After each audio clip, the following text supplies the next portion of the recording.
மலையில் கண்ட மகிமை, அன்று மோசே கண்ட மகிமை, மிகமாக இறங்கினீரே, மோசேயோடு பேசினீரே, மிகமாக இறங்கினீரே, மோசேயோடு பேசினீரே. பேசும் என்னோடும் பேசும், இன்றே என்னோடும் பேசும், பேசும் என்னோடும் பேசும், இன்றே என்னோடும் பேசும். இந்த நாளிலே நோவா என்று சொல்லுகிற தேவ மனிதனை குறித்து உங்களோடு பேசும்படியாய் விரும்புகின்றேன். आज के दिन नूह के बारे में, जो परमेश्वर का एक जन है, उसके बारे में आपसे बात करना चाहता हूँ. நோவாவை பற்றி நேரம் அனுமதித்தால் 4 குறிப்புகளை நான் உங்கள் முன் வைக்க இருக்கிறேன். यदि समय अनुमति दे तो नूह के प्रति 4 कार्य आपसे बांटना चाहता हूँ. முதலாவதாக पहला कार्य மத்தேயு சுவிசேஷம் मत्ती रचित सुसमाचार 24வது அதிகாரம் 24वां अध्याय 37 முதல் 39 வரையிலான வசனங்களை வாசியுங்கள். 37 से लेकर 39 तक. நோவாவின் காலத்தில் எப்படி நடந்ததோ அப்படியே மனுஷகுமாரன் வருங்காலத்திலும் நடக்கும். எப்படி எனில், ஜலப்பிரளயத்துக்கு முன்னான காலத்திலே நோவா பேழைக்குள் பிரவேசிக்கும் நாள் வரைக்கும் ஜனங்கள் புசித்தும் குடித்தும் பெண் கொண்டும் பெண் கொடுத்தும் ஜலப்பிரளயம் வந்து அனைவரையும் வாரிக்கொண்டு போக மட்டும் உணராதிருந்தார்கள். அப்படியே மனுஷகுமாரன் வருங்காலத்திலும் நடக்கும். Praise the Lord. கர்த்தருக்கு மகிமை உண்டாவதாக. परमेश्वर के नाम की महिमा होवे. இங்கே நோவாவை குறித்த ஒரு அருமையான குறிப்பு இந்த வசனத்தில் இருக்கிறதை பார்க்கின்றோம். यहाँ पर नूह के बारे में बहुत ही भली बातें लिखी हुई है. ஜனங்கள் எல்லாரும் உணர்வு இல்லாதவர்களாக வாழ்ந்தார்கள் என்று சொல்லப்பட்டிருக்கிறது.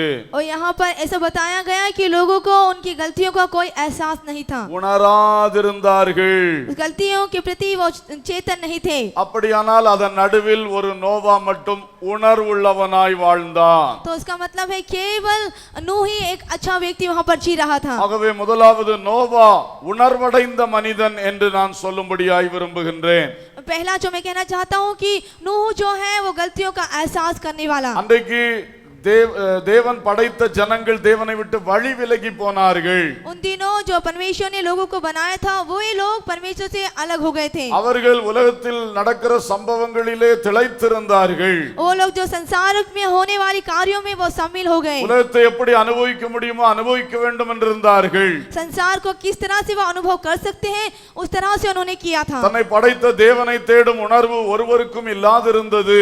जिस परमेश्वर ने उनकी रचना की उसकी आराधना करने का एहसास एक में भी नहीं था. அது மட்டுமல்ல, அந்நாட்களில் தேவன் ஒரு ஜலப்பிரளயத்தை வர வைப்பதற்காக திட்டமிட்டிருந்தார். और यही नहीं, उन दिनों भूमि पर जल प्रलय हो सके ऐसा योजना परमेश्वर ने बनाई. அந்த பயங்கரமான நியாய தீர்ப்பை குறித்த உணர்வு ஒரு மனிதனுக்கும் இல்லை.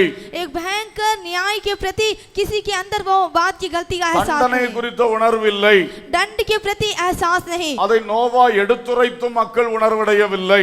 जब नूह ने इस बात को बताया तो भी लोगों के अंदर वो नहीं आया. அவர்களுக்கு கண்டதே காட்சி கொண்டதே கோலமாக இருந்தது. और जैसा वो देखते थे वैसा नाच करने के लिए उनकी इच्छा थी. இப்படி முற்றும் உணர்வில்லாத ஒரு ஜனக்கூட்டம் வாழ்ந்து வந்தது.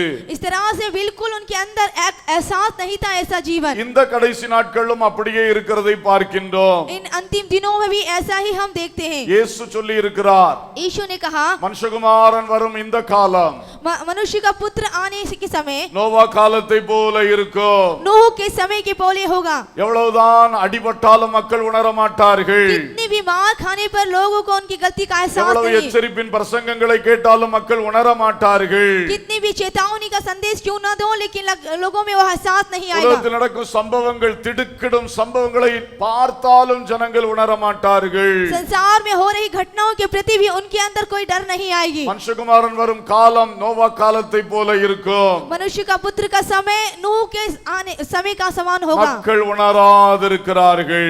लोग गलती का एहसास किए बगैर जी रहे हैं। தேவ பிள்ளைகளுக்குள் கூட உணர்வு இல்லை. परमेश्वर के लोगों के अंदर भी वह नहीं है। ஒரு உணர்வில்லாத வாழ்க்கை வாழுகிறார்கள். एक एहसास रहित जीवन जी रहे हैं। அதனால் அநேகர் இழந்து போவார்கள். इस कारण बहुत से खो देंगे। பரலோக ராஜ்யத்தை இழந்து போவார்கள். वो लोग स्वर्ग के राज को खो देंगे। இயேசுவின் வருகையில் கைவிடப்படுவார்கள். और यीशु के आगमन में वो हाथ त्याग दिए जाएंगे। உணர்வில்லாத காரணத்தினாலே. क्योंकि उनके अंदर गलती का एहसास नहीं। உணர்வு இல்லாவிட்டால் திருத்தம் வராது. यदि गलती का एहसास नहीं तो उनके अंदर परिवर्तन नहीं आएगा। திருந்தாவிட்டால் தேவனுக்கு சாட்சியாய் வாழ முடியாது. और यदि परिवर्तन ना आया तो परमेश्वर के लिए गवाही के रूप में नहीं हो सकते। பரிசுத்தம் அடைய முடியாது. और पवित्र नहीं हो सकते। இதனால் அநேகர் இழந்து போகிறார்கள். इसके कारण बहुत से लोग उसको खो रहे हैं। இந்த உணர்வில்லாத தன்மை எல்லா இடமும் பரவி இருக்கிறது. ये जो एहसास रहित जो व्यवहार है सभी के अंदर फैल रहा है। ஏதோ ஒரு செய்தியை கேட்கும் பொழுது ஒரு உணர்வு தட்டுகிறது. केवल एक संदेश के समय वो एहसास जागता है। அடுத்த நிமிஷம் ஒரு உணர்வு இல்லை. अगले ही क्षण वो एहसास जाता रहता है। ஒரு தண்டனை வரும் பொழுது ஐயோ என்ற ஒரு உணர்வு வருகிறது. एक दंड पाने पर ओ हाय एक एहसास आता है। அடுத்த நாள் அந்த உணர்வு இல்லை. लेकिन अगले ही क्षण वो नहीं रहता। இப்படிப்பட்ட ஒரு பரிதாபமான காலத்திலே வாழ்ந்து கொண்டிருக்கின்றோம். इस तरह की बहुत ही दुखित परिस्थितियों में हम जी रहे தேவ हैं। பிள்ளைகள் என்று சொல்லுகிறவர்கள் परमेश्वर के लोग ऐसा कहलाने पर வசனத்தை மீறி துணிகரமாய் வாழ்கிறார்கள். वचन का उल्लंघन करके वो ढिठाई का जीवन जी रहे தேவ हैं। பயமே இல்லாமல் பேசுகிறார்கள். परमेश्वर के भय रहित वो बातें करते हैं। அவருடைய வாழ்விலே உணர்வு இல்லை. क्योंकि उनके जीवन में गलतियों का एहसास தாங்கள் नहीं। பேசுவதும் செய்வதும் தவறு என்ற உணர்வு இல்லை.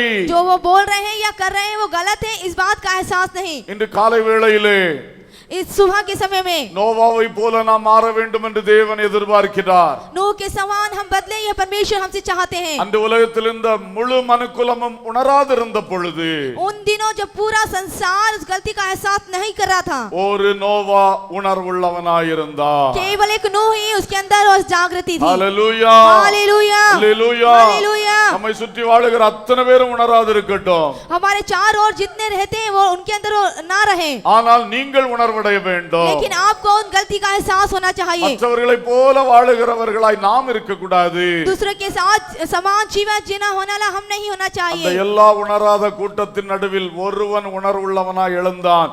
அந்த நோவாவை போல நாம் வாழ வேண்டும். और जब सबके अंदर एहसास नहीं था उनके मध्य में ही नूह उत्पन्न हुआ। ஹalleluya. हालेलुया। உங்கள் குடும்பத்திலே குடும்ப ஜெபம் பண்ண வேண்டும் என்ற உணர்வு யாருக்குமே இல்லை. इन दिनों हम देखते हैं कि परिवार में पारिवारिक प्रार्थना करें इस प्रकार का एहसास एक के अंदर नहीं। அதன் நடுவில் நீங்கள் ஒரு நோவாவாக எழும்புங்கள். उसके मध्य में आप एक नूह के समान उठिए। குறிப்பிட்ட நேரம் வந்தவுடனே பைபிளும் பாட்டு புத்தகம் தூக்கிட்டு போய் உட்கார்ந்து தொடங்குங்கள். एक समय सही समय पर आते ही आप बाइबल और गीत की पुस्तक को लेकर आप प्रार्थना शुरू कीजिए। ஒருவேளை உங்கள் ஒருவர் மூலம் அந்த குடும்பம் நாளைக்கு காப்பாற்றப்பட முடியும். हो सकता है आपके एक की वजह से वो पूरा परिवार बचाया जाए। யாருக்குமே உணர்வு இல்லை அதனால நானும் அப்படி செய்யலன்னு சொன்னா அது குற்றம் நம்மேல் சுமரும். और किसी को इस बात का एहसास नहीं है इसलिए मैं भी नहीं करता हूँ इस बात का दोष आप पर आएगा। உங்கள் குடும்பத்திலே அந்த ஜெபங்களை ஒழுங்குபடுத்துங்கள். आपके परिवार में उस प्रार्थना का नियम रखें। எல்லாரும் செய்யுங்கன்னு எல்லாரும் சொல்லிக் கொண்டே இருப்பார்கள். सभी लोग हम करेंगे ऐसा कहते हैं। எல்லாரும் வந்தா நான் செய்வேன் சிலர் சொல்லிக் கொண்டிருப்பார்கள். कुछ एक लोग कहते हैं सब लोग आएंगे तो हम करेंगे। அப்படி ஒன்று நடக்க போறதில்ல. इस तरह से नहीं होने वाला। நீங்கள் ஒருவர் செய்ய முடியுமா? क्या आप कर सकते हैं? அங்கேதான் எழுப்புதல் ஆரம்பமாகும். वहीं पर आत्म जागृति का आरंभ होगा। அல்லேலூயா. हालेलुया। அநேகர் தங்களை மட்டுப்படுத்துகிறது இந்த காரியத்தில தான். क्योंकि हर एक बात सीमित करते हैं इसी कार्य में। எல்லாரும் வரட்டும்.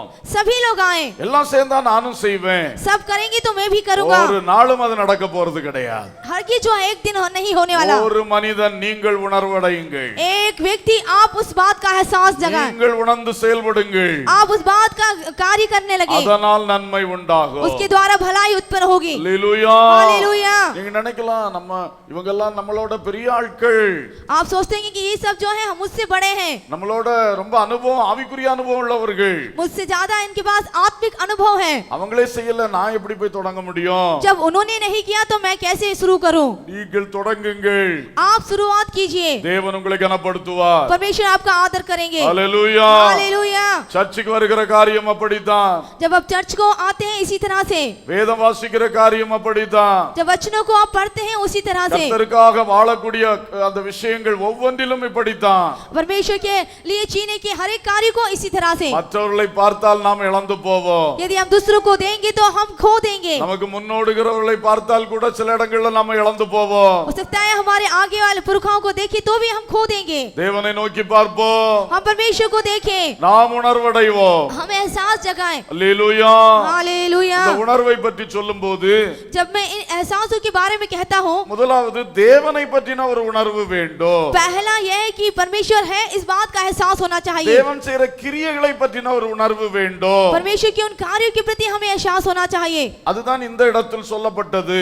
वही इन बातों में लिखा है, தேவன் நீதிபர क्योंकि परमेश्वर धर्मी है। பாவம் நிறைந்த உலகத்தை தண்டிக்க போகிறார். वो इस पाप से भरे हुए संसार को दंड देने जा रहा है। அந்த உணர்வு அந்த மக்களுக்கு வரவில்லை. वह एहसास उन लोगों को नहीं आया, தேவன் நீதிபர क्योंकि परमेश्वर धर्मी है। ஆனால் ஒரு பெரிய நியாய தீர்ப்பை தண்டனையை முன்குறித்து விட்டார். इसलिए पहले से उसने एक बड़े दंड को नियुक्त कर रखा है। அதுதான் ஜலப்பிரளயம். वो ही है जल प्रलय। அதை நோவா மூலம் ஆண்டவர் சொல்லி கொடுக்கிறார். वो नूह के द्वारा वो कहता है, ஆனாலும் ஜனங்களுக்கு உணர்வு வரவில்லை. लेकिन लोगों के अंदर वो एहसास नहीं आया। தேவனை பற்றின உணர்வு இல்லை. परमेश्वर के प्रति वो एहसास नहीं, தேவனுடைய கிரியை பற்றின உணர்வு இல்லை. परमेश्वर की क्रियाओं के प्रति एहसास नहीं। அதை ஒரு மனிதன் சொல்லி கொடுத்த பிறகு அவர்களுக்கு உணர்வு இல்லை. जब एक व्यक्ति ने आकर उनसे कहा तो भी उस बात को एहसास नहीं आया। இன்னும் இயேசு வருகிறார் வருகிறார் என்று சொல்லிக் கொண்டிருக்கிறோம்.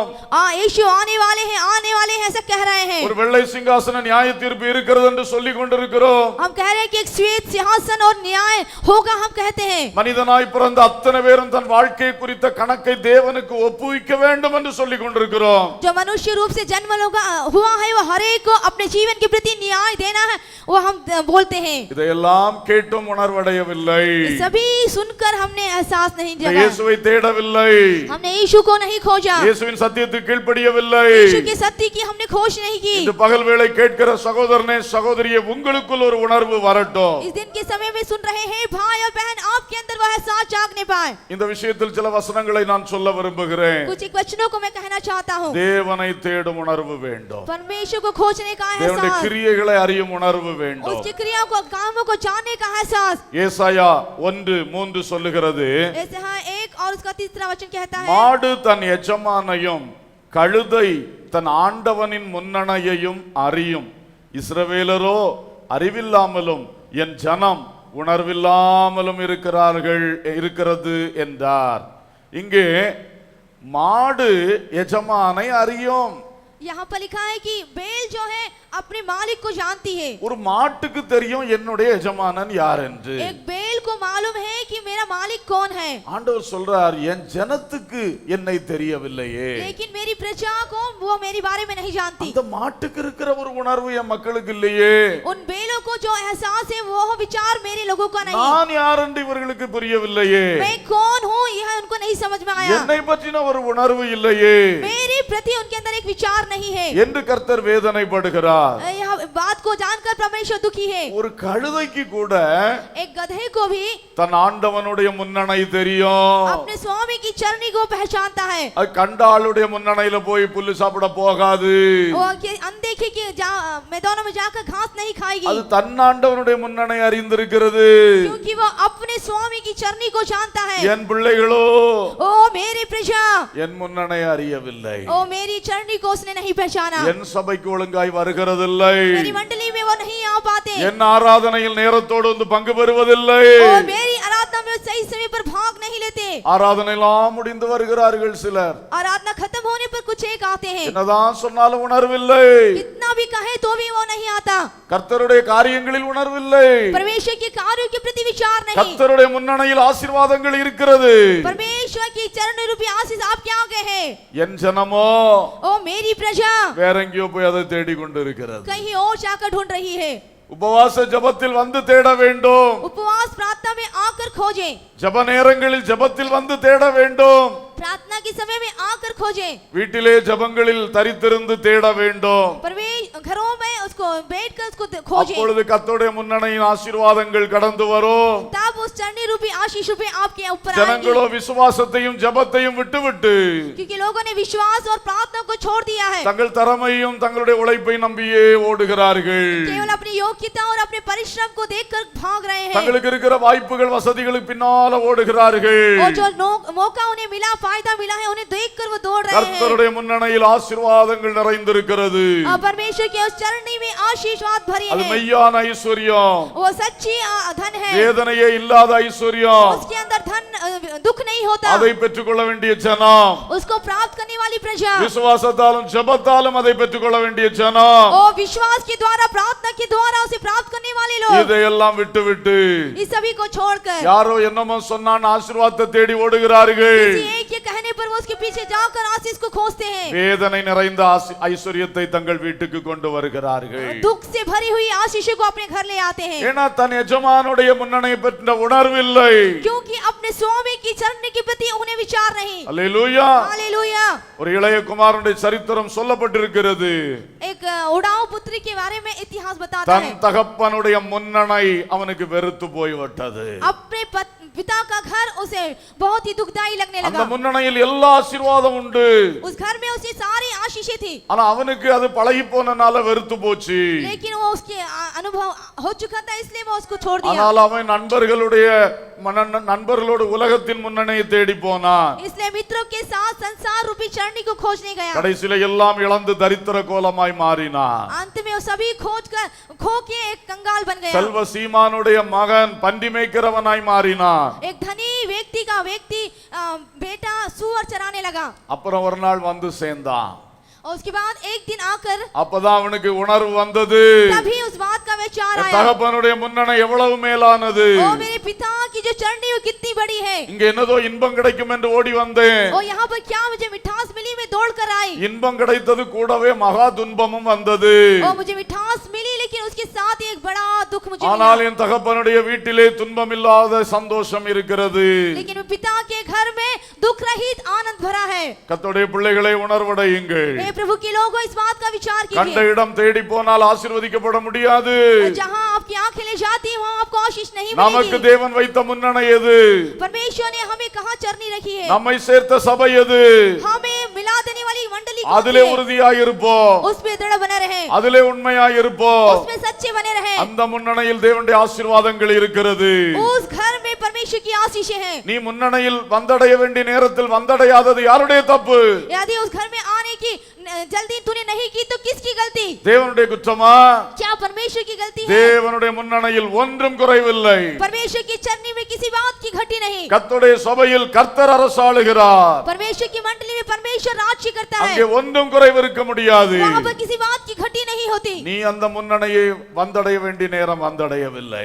तू उस चरनी में आने के समय तू नहीं आया, அந்த உணர்வு உனக்கு இன்றைக்கு வந்தா उस बात का विचार तुझे आने पाए, நீ ஆசீர்வதிக்கப்பட முடியும். तू आशीष पाने पाएगा। இஸ்ரவேலரோ அறிவில்லாமல் இருக்கிறார்கள். क्योंकि इस्राएलियों ने मुझे भूल गई है, என் ஜனம் உணர்வில்லாமல் இருக்கிறது. ओ मेरी प्रजा विचार नहीं करती। அல்லேலூயா. हालेलुया। இன்றைக்கு கர்த்தர் உணர்வை தருவாராக. आज के दिन प्रभु इस बात का एहसास जगाने पाए। எண்ணாகமம் 22:34 गिनतियों की पुस्तक उसका 23वां अध्याय। பிலேயாம் சொல்லுகிறான், बिलाम जो कहता நான் है, பாவம் செய்தேன், मैंने पाप किया வழியிலே है, நீர் எனக்கு எதிராக நிற்கிறதை அறியாதிருந்தேன். और खेत में जब तू मेरे आगे खड़ा था मैं इसको नहीं जान पाया। பிலேயாமுக்கு ஒரு உணர்வு இல்லாமல் போய்விட்டது. क्योंकि जो बिलाम को किसी बात का गलती का एहसास नहीं பெரிய था, தீர்க்கதரிசி, वो एक बड़ा भविष्यद्वक्ता, அவன் நினைத்தான் நான் போகிறது தேவனுடைய அனுமதியோடு போகிறேன் என்று தைரியமாய் போனான். वो इस बात को समझने लगा कि मैं जो जा रहा हूँ परमेश्वर की इसमें अनुमति है। அந்த தேவன் கொடுத்த அனுமதி परमेश्वर ने उसको अनुमति दी, அது உண்மையாய் தேவ சித்தத்துக்கு மாறானது என்கிறதை இவன் உணரவில்லை. वो वास्तविकता में ये परमेश्वर की इच्छा के विरुद्ध है, इस बात का एहसास उसे नहीं हुआ। இந்த இடம் ரொம்ப கவனிக்க வேண்டிய ஒரு இடம். इस बात का बहुत ही ध्यान देने की समय है। பிலேயாம் தேவனிடத்திலிருந்து அனுமதி பெற்றுத்தான் புறப்பட்டான். जो ये बिलाम था वो परमेश्वर परमेश्वर की अनुमति लेकर ही गया, ஆனால் உண்மையில் அது தேவன் மனப்பூர்வமாய் கொடுத்த அனுமதி அல்ல. लेकिन वास्तविकता में परमेश्वर ने पूरे मन से इसे अनुमति नहीं दी। பிலேயாமுடைய உள்ளத்தில் இருந்த பொருளாசை நிமித்தம் கர்த்தர் அவனுக்கு போ என்று அனுமதித்தது. जो ये बिलाम के अंदर जो धन का लोभ था, उसके कारण परमेश्वर ने उसे अनुमति दी कि जा। உண்மையிலே தேவன் அவனுடைய வழிக்கு எதிரானவர். वास्तविकता में परमेश्वर उसके मार्ग के विरोध में था। அவர் வந்து குறுக்கே நிற்கிறார். वो आकर बीच में आ जाता है, தூதன் குறுக்கே நிற்கிறார். और दूत उसके बीच में आता है। இவர் அதை உணராதிருந்தார். इस बात को उसको विचार नहीं था। என்ன சங்கடமான நிலை என்று பாருங்கள். क्या ही दुख की बात है, हम देखें। நாம் சில வேளை நினைக்கிறோம், कुछ एक நான் बात ஜெபம் பண்ணி விட்டேன், हम सोचते हैं कि हमने प्रार्थना की है, நான் போகிறேன், ओ मैं जा रहा हूँ, இதுதான் தேவ சித்தம். यही प्रभु की इच्छा है। தேவன் உன்னோடு பேசினாரா? क्या परमेश्वर ने उससे बातें की है? தேவன் உனக்கு அனுமதி கொடுத்தாரா? क्या परमेश्वर ने तुझे अनुमति दी है? இதில் இன்னொரு காரியம், इसमें एक और बात, பிலேயாமை போல சிலர் बिलाम के समय कुछ கட்டாயப்படுத்தி அனுமதியை பெறுகிறார்கள். वो जबरदस्ती करके अनुमति पाते हैं। கர்த்தர் உன்னை கட்டாயப்படுத்தின, நீ கட்டாயப்படுத்தினால போ என்று சொல்லிவிடலாம். हो सकता है तुम जबरदस्ती करो और परमेश्वर कहे कि जा, உன் உள்ளம் ஏற்கனவே அந்த ஆசையினால் நிறைந்திருக்கிறதை கர்த்தர் பார்க்கிறார். क्योंकि परमेश्वर जानता है कि तेरा हृदय इस बात से भरा है। உன் வாய் மட்டும்தான் தேவ சித்தம் என்று உளறுகிறது. केवल तेरे होठ ही परमेश्वर की इच्छा को बोल रही है, அது பழக்க தோஷத்துல சொல்லிக் கொண்டிருக்கிறது. क्योंकि वो तेरी आदत हो गई इस कारण। ஆனால் அந்த காரியத்தை குறித்து உனக்கு ஒரு சித்தம் ஏற்கனவே இருக்கிறது. क्योंकि उस कार्य के प्रति तेरे अंदर पहले ही एक इच्छा है। அந்த சித்தத்தை நீ கர்த்தருடைய பாதத்திலே உண்மையில் அர்ப்பணிக்கவில்லை. उस इच्छा को वास्तविकता में तूने परमेश्वर की அந்த चरणों पर नहीं ஆசையை रखी। உள்ள வைத்து விட்டு ஜெபம், उस आशा को रखते हुए तेरे हृदय में प्रार्थना, முன்னரே தீர்மானித்து வைத்து விட்டு உபவாசம், पहले से निर्णय कर लिया अब उपवास, தேவனுடைய திட்டத்தை அறிவதற்காக அல்ல, परमेश्वर की योजना को जानने के लिए உங்கள் नहीं, திட்டத்தில் வழியில் எப்படியாவது தேவனை கொண்டு வருவதற்காக. आपकी योजना में किसी तरह से परमेश्वर को लाने के लिए। அப்படித்தான் பிலேயாம் செயல்பட்டார். इस तरह से बिलाम ने काम किया। வாயினால் தேவன் அனுமதி கொடுத்தார், उसने परमेश्वर ने उसको अनुमति दी எழுத்தின்படி தூதனை கொண்டு குறுக்கே நிறுத்தி வைத்தார். और लिखित रूप से स्वर्गीय दूत को बीच में आने दिया।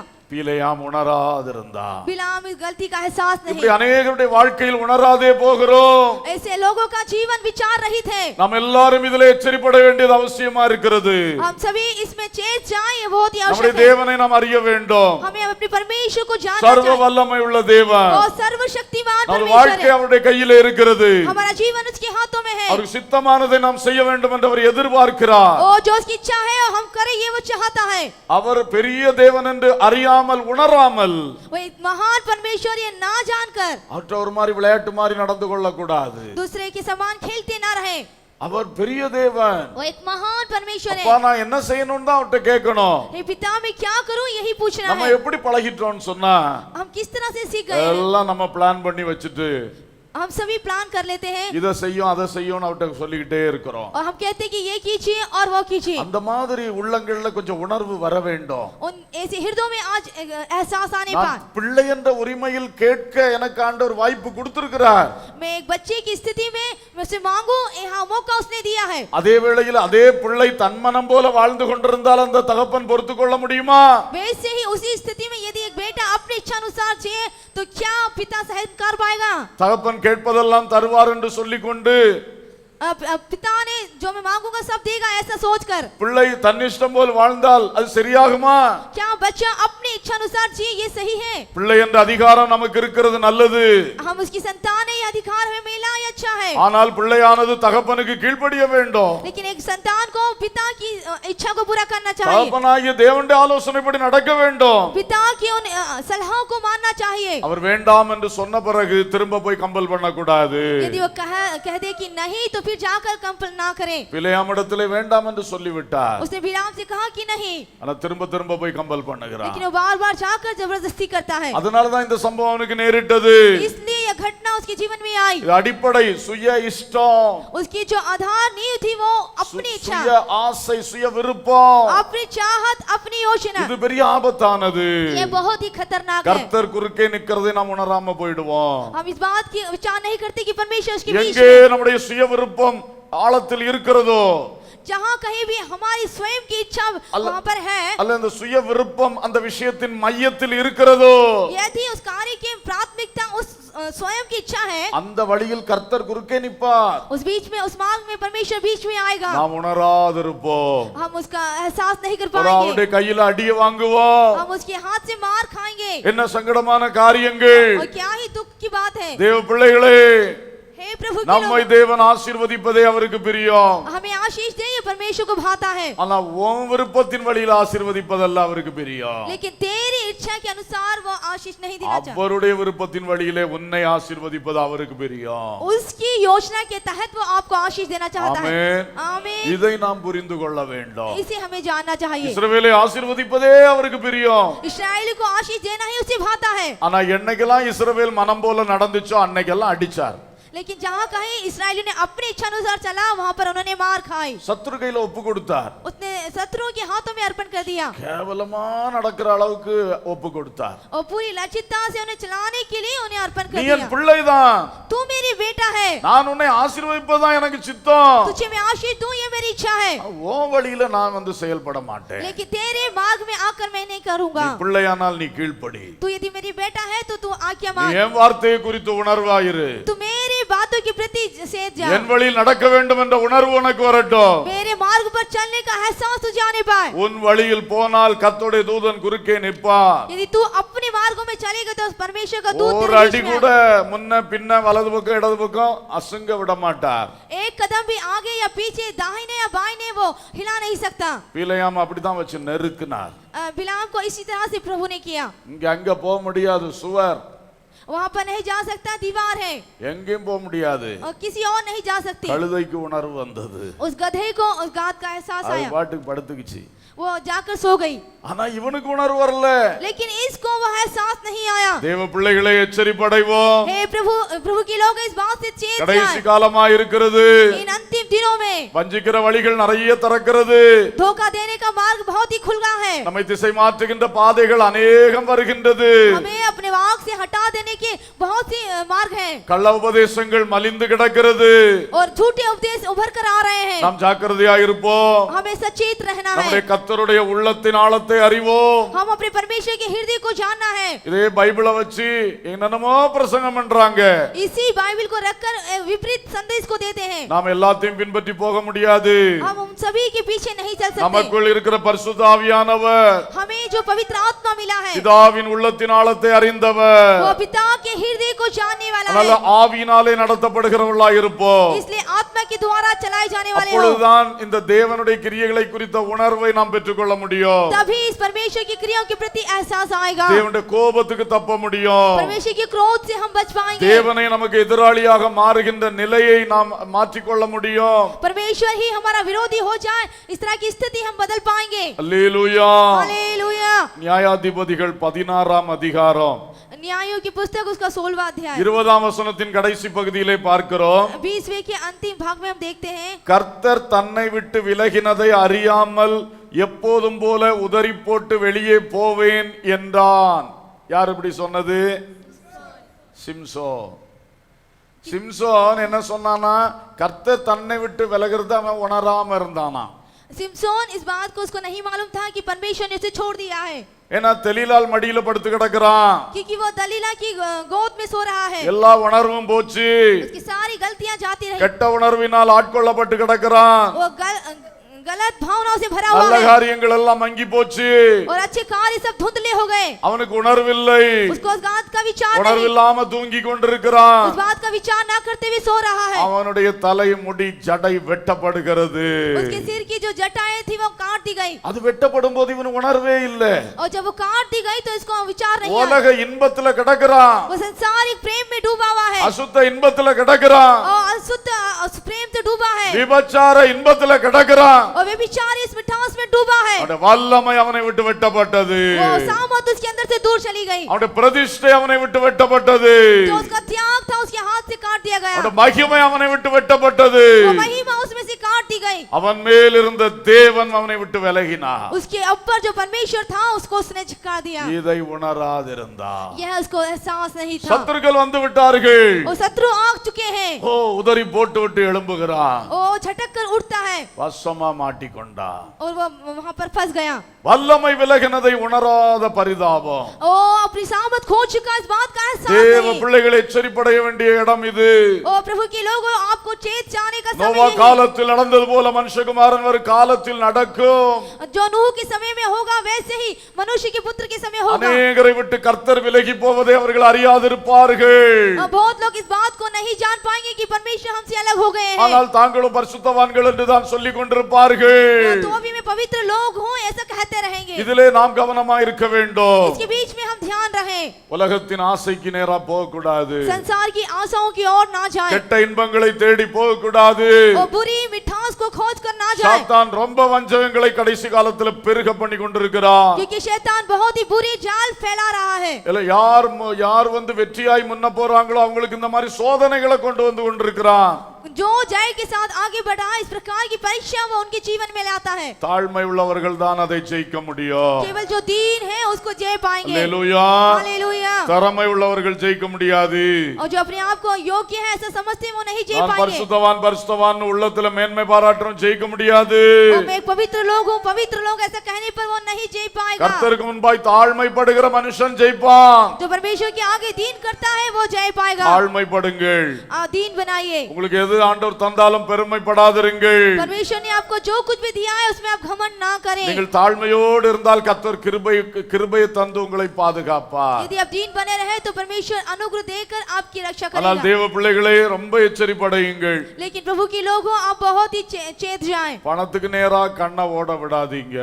धन की ओर आपकी आंखें दौड़ने ना पाए. பொருட்கள் மேல ஆசைப்படாதீங்க. संपत्ति की ओर आपकी आंखें ना दौड़ने लगने पाए. சொத்து, இந்த நிலம், கட்டடம் இதில் மேலெல்லாம் ஆசைப்படாதீங்க. संपत्ति, भवन और भूमि के प्रति आपकी आंखें ना लगी रहने पाए. கர்த்தர் தந்ததுக்கு ஸ்தோத்திரம் பண்ணுங்க. जो कुछ भी परमेश्वर ने आपको दिया है இன்னும் उसकी स्तुति करें. தேவையானது கேளுங்க, கர்த்தரே தரட்டும் வாங்கி கொள்ளுங்க.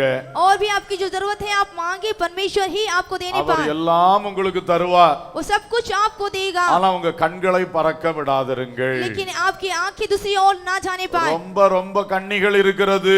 क्योंकि बहुत ही जाल बिछा रखा है. மாட்டிக்கொண்டா விடுதலை பெறுவது கஷ்டம். यदि आप उसमें फंस जाए तो छुटकारा नहीं நாம் இந்த पाएंगे. கண்ணிகளில் சிக்காமல் போவதுதான் ஞானம். इस जालों में ना फंसे, यही हमारी बुद्धिमानी होगी. தாழ்மையோடு கர்த்தருடைய பாதத்திலே உட்காருகிற நேரத்தை தெரிந்து கொள்ளுங்கள். दीनता से प्रभु के चरणों पर बैठने का समय जान ले. நமக்கு ஆசைகள் வராம இருக்காது. चाहत आना हमारे जीवन में होगा. மண் இருக்கிற வரைக்கும் ஆசை எழும்பிக்கிட்டே தான் இருக்கும். जब तक कि ये मिट्टी में है हम वो चाहत आती रहेगी. நமக்கு இருக்கிறது மண் சரீரம் பாருங்க. जो हमारा शरीर है वो मिट्टी का அது शरीर है. ஆசைகளை கிளப்பி விட்டுக்கிட்டே தான் இருக்கும். इस आशाओं को उभारती रहेगी. ஆனா அந்த உத்தமமான தனி ஜெப நேரங்களிலே जब सच्चाई से हम व्यक्तिगत रूप से प्रार्थना இந்த करें, ஆசைகள் எல்லாம் ஆண்டவருடைய பலிபீடத்துல வைக்கணும். हमारी जो भी आशा इच्छाएं हैं वो क्रूस पर रख दें. ஆண்டவரே எனக்கு இந்த மாதிரி ஆசை வருதப்பா. हे पिता प्रभु, ये सभी मुझे अंदर आता है. ஆனா என் ஆசைக்கு என்னை ஒப்பு கொடுக்காதீங்க. लेकिन मेरी आशा के प्रति मुझे अर्पण உங்க ना होने சித்தத்துக்கு दें. நான் என்னை ஒப்பு கொடுக்கிறேன். आपकी इच्छा के प्रति मैं अर्पण करता हूँ. உங்க சித்தப்படியான நன்மைகளை தாங்கப்பா. आपकी इच्छा अनुसार भलाई मुझे दीजिए. இப்படி தனிமையான ஜெப வேளைகளில் உள்ளத்தை ஆண்டவரோடு ஒருமனப்படுத்தினால் इस तरह से जब अकेले में आप परमेश्वर से एक मन होकर प्रार्थना करें, நீங்கள் தோல்வி அடைய மாட்டீர்கள். आप हरगिज नहीं हारेंगे. கர்த்தருக்கு உங்களுடைய உள்ளம் தெரியும். परमेश्वर आपके हृदय को जानता है. அதனால நீங்கள் தவறி போகாமல் உங்களை பாதுகாப்பா. इसलिए आप ना गिरे, आपको सुरक्षा देगा. அல்லேலூயா. हालेलुया. அதனால தனிமையா ஆண்டவர்ட்ட அதிகமா பேசுங்க. इसलिए अकेले में जब भी होते हैं आप प्रभु से बातें करें. நல்லா தாழ்மைப்படுங்க. पूरे दिन बनकर உள்ள எழும்பக்கூடிய ஆசைகள் எதுவா இருந்தாலும் மறைக்காம ஆண்டவர்ட்ட சொல்லி பலிபீடத்துல வைங்க. आपके अंदर की चाहत कुछ भी है वो छिपाए बगैर परमेश्वर के पास बोलकर क्रूस पर ஆனால் रखें. உள்ளத்தின் ஆழத்திலிருந்து சொல்லணும், நான் என்ன ஆசைப்பட்டாலும் அப்பா உங்க சித்தம் மட்டும் நடந்தா போதும், அதுக்கு என்ன ஒப்பு கொடுக்கிறேன்னு நல்ல தைரியமா அடிக்கடி சொல்லுங்க.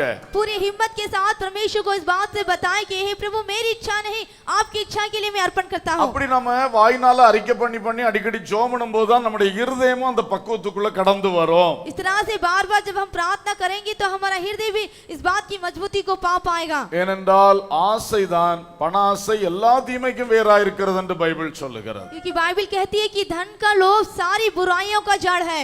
ஆகவே நாம் இவைகளில் கவனமாக இருக்க வேண்டும். इसलिए हमें इस बातों के प्रति सावधान रहना है. எதிர்பாலர் விஷயத்தில் अनेகரை சாத்தான் தள்ளி போடுகிற பொல்லாத காலமாக இருக்கிறது.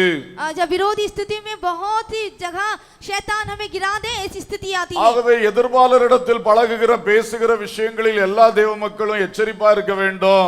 जो हमारे विरोधी है जब हम उनसे बातें करें तो हम बहुत सावधान रहना चाहिए. ஒரு பக்கம் ரொம்ப சோஷியலிசத்தை சாத்தான் வளர்த்து விட்டு கொண்டு இருக்கின்றான். एक जगह हम देख रहे हैं कि शैतान सामाजिकता को फैला रहा है. அதனால யார் யாரிடமோ யார் யாரோ தொடர்பு கொள்ளுகின்றார்கள். इसलिए किससे कौन आकर संपर्क करता है. அவ்வளவுக்கு எல்லா வாய்ப்பும் உலகத்திலே இருக்கின்றது. इस तरह की सुविधा इन संसार में पाई जाती இந்த है. காலத்திலே எல்லாரும் கவனமாக தேவ பிள்ளைகள் இருக்க வேண்டும். इन दिनों में प्रभु के लोगों को बहुत सावधान रहना है. கெட்டு போறதுக்கு வழிகள் ஜாஸ்தியா இருக்கிறது. हम बिगड़ जाए इसके मार्ग बहुत से இயேசு हैं. சொன்னார் கேட்டுக்கு போகிற வழி விசாலமாய் திறந்திருக்கிறது. क्योंकि उस बुराई को जाने का जो मार्ग है वो चौड़ा है. இன்னைக்கு இந்த உலகத்திலே கேட்டுக்கு போற வழி நல்ல விசாலமா திறந்து கிடக்கிறது. क्योंकि बुराई की ओर जाने वाला संसार में जो मार्ग है वो खुला हुआ है. சின்ன பிள்ளையில இருந்து வயசானவங்க வரைக்கும் கேட்டுக்கு போறதுக்கு நல்ல வழி திறந்து கிடக்கிறது. छोटे बच्चे से बड़ी उम्र तक के उस बुरे रास्ते में जाने के लिए मार्ग विशाल है. இவைகளினால் கெட்டு போகாதிருங்கள். इनके द्वारा आप बिगड़ ना जाए. யாரோடு பேசுகிறோம்? आप किससे बात करते हैं? எதற்காக பேசுகிறோம்? किस लिए आप बात இந்த कर रहे கேள்வி हैं? அடிக்கடி உங்களுக்குள்ள எழும்பட்டும். यह प्रश्न बार बार आपके अंदर நான் आता है. எதுக்காக இந்த ஆள்கிட்ட பேசணும்? मैं क्यों उससे बात करूं? நான் எதுக்காக அந்த சகோதரிட்ட பேசணும்? मैं क्यों उस बहन से बात करूं? அந்த கேள்வி வந்தாலே உங்களுக்கு ஒரு ஒரு ஒரு பிரேக் வந்துவிடும். यदि एक प्रश्न आपके अंदर आ जाए तो आप वहां पर ब्रेक लगा पाएंगे. தேவையில்லாத நோக்கங்களோடு பேச போகாதிருங்கள். आपकी योजना के विपरीत आप बातें ना करें. அறியாத தெரியாத ஆளுடைய போன் கால அட்டெண்ட் பண்ணாதிருங்க. जिसे आप नहीं जानते उसकी फोन को आप अटेंड ना करें. அப்படி ஒண்ணு வந்தா புருஷன் கையில கொடுத்துருங்க. यदि ऐसा कुछ आए तो आप अपने पति के हाथ में दे दें மனைவி கையில கொடுத்துருங்க. या अपनी पत्नी के हाथों में அவங்க दें. பதில் பேசட்டும். वो लोग इसका जवाब दे नहीं पाए அதோட ஒஞ்சி போகும். उसके बाद वो बंद हो जाएगा. இது இல்லாம அங்க கொஞ்சம் இடம் கொடுத்தா பிறகு பெரிய கண்ணியில சிக்க வேண்டியதாக இருக்கும். यदि आप ऐसा ना करेंगे तो एक बड़े जाल में आप फंस जाएंगे. யாரோ ஒரு மெசேஜ் அனுப்பி விடுவார்கள். कोई एक आपको मैसेज भेजेगा, அத போய் ஏன் நீங்க பதில் கொடுக்க போறீங்க? उसका आप क्यों जवाब दे रहे हैं? கண்டுக்காம இருங்க. उसे अनदेखा कर दे. அதோட அந்த போராட்டம் போகட்டும். उसके साथ ही वो झंझट जाते रहने சில पाए. இடங்கள்ல இப்ப ரொம்ப ஆபத்துகள் இருக்கிறதை சொல்லுகிறார்கள். कुछ लोग कहते हैं कि मुझे बहुत ही खतरा है. ஏதாவது ஒண்ணு ஆன் பண்ணியாச்சுன்னா உங்கள்ட்ட இருக்கிற டீடைல்ஸ் எல்லாம் அங்க போய்டும்னு சொல்றாங்க. यदि कुछ ऑन कर दे तो आपकी जो डिटेल्स है वहां चली जाएगी आप कहते हैं. நிறைய ஆபத்துகள் இருக்கின்றன. बहुत ही खतरा इन दुनिया में है. நாம் எந்த அளவுக்கு நம்மை காத்துக்கொள்ள முடியுமோ அந்த அளவுக்கு காத்துக்கொள்ள வேண்டும். जितना अधिक हम अपने आप को बचा सकते हैं उतना अधिक हम बचाने கர்த்தருக்கு पाए. பயந்து கர்த்தருடைய வழியிலே நடக்க வேண்டும். परमेश्वर से डर खा के उसके मार्ग पर हम चलें. தீமைக்கு விலக வேண்டும். बुराई से दूर रहें. பொல்லாங்காய் தோன்றுகிறதற்கும் விலக வேண்டும். और जो भी बुराई को उत्पन्न करता है उससे दूर रहें. அப்படிதான் பைபிள் சொல்லுகிறது. वही बाइबल कहती है. தீமையை விட்டு விலகு என்றும் சொல்லுகிறது. वो बुराई से अलग रहे कहता है. பொல்லாங்காய் தோன்றுகிற எதையும் விட்டும் விலகு என்றும் சொல்லுகிறது. और जो भी बुराई को उत्पन्न करती है उससे भी अलग रहें. சில காரியங்கள் இது தீமை என்று நமக்கு தெரியும். कुछ एक बातों में हम ये गलत है हम समझ सकते हैं. சிலது பார்த்தா இது தீமையா நன்மையா நமக்கு புரியல. लेकिन कुछ एक समय में यह अच्छा है या बुरा हमें समझ में नहीं आता. ஆனா என் மனசுக்கு இது ஏதோ ஒரு பொல்லாங்கு இருக்குமோ என்று தோன்றுகிறது. लेकिन मन को यहाँ पर कोई बुराई उत्पन्न होगी ऐसा सोचता हूँ. தோன்றினாலே நீ அதை விட்டு விலகி விடு. यदि तू सोचता है तो तू उसको छोड़कर अलग हो जा. பாதுகாக்கப்பட வேண்டியதுதான் முக்கியம். तू सुरक्षित रहे यही मुख्य बात है. அது பொல்லாங்கா இல்லையான்னு சோதிக்க வேண்டியது உன்னுடைய வேலை அல்ல. वो दुष्ट बातें बुरी बातें इस बात की परीक्षा जांच ஆகவே करने की அங்க கொண்டு आदत வாயோ नहीं. கையோ கொடுக்க வேண்டாம். इसलिए अपना हाथ तो अपना मुंह वहां ना दे. கேர்ஃபுல்லாக இருப்போம். बहुत सावधान रहे. இப்படி நாம் உணர்வோடு வாழ்ந்தால் தேவனுடைய வல்லமையை நாம் இழக்க மாட்டோம். इस तरह से हम अच्छे विचार के साथ रहे तो परमेश्वर की सामर्थ को हम नहीं खोएंगे. இந்த காரியங்களில் உணர்வு போச்சுன்னா தேவனுடைய அபிஷேகத்தை இழக்க வேண்டிய சூழ்நிலை வரும். ऐसे कार्यों में यदि हमारा एहसास ना रहे तो परमेश्वर के आशीर्वाद को हम खो देंगे. அப்புறம் வேணா அந்நிய பாஷை பேசலாம், சத்தம் போடலாம், தேவகிரியை ஒண்ணும் இருக்காது.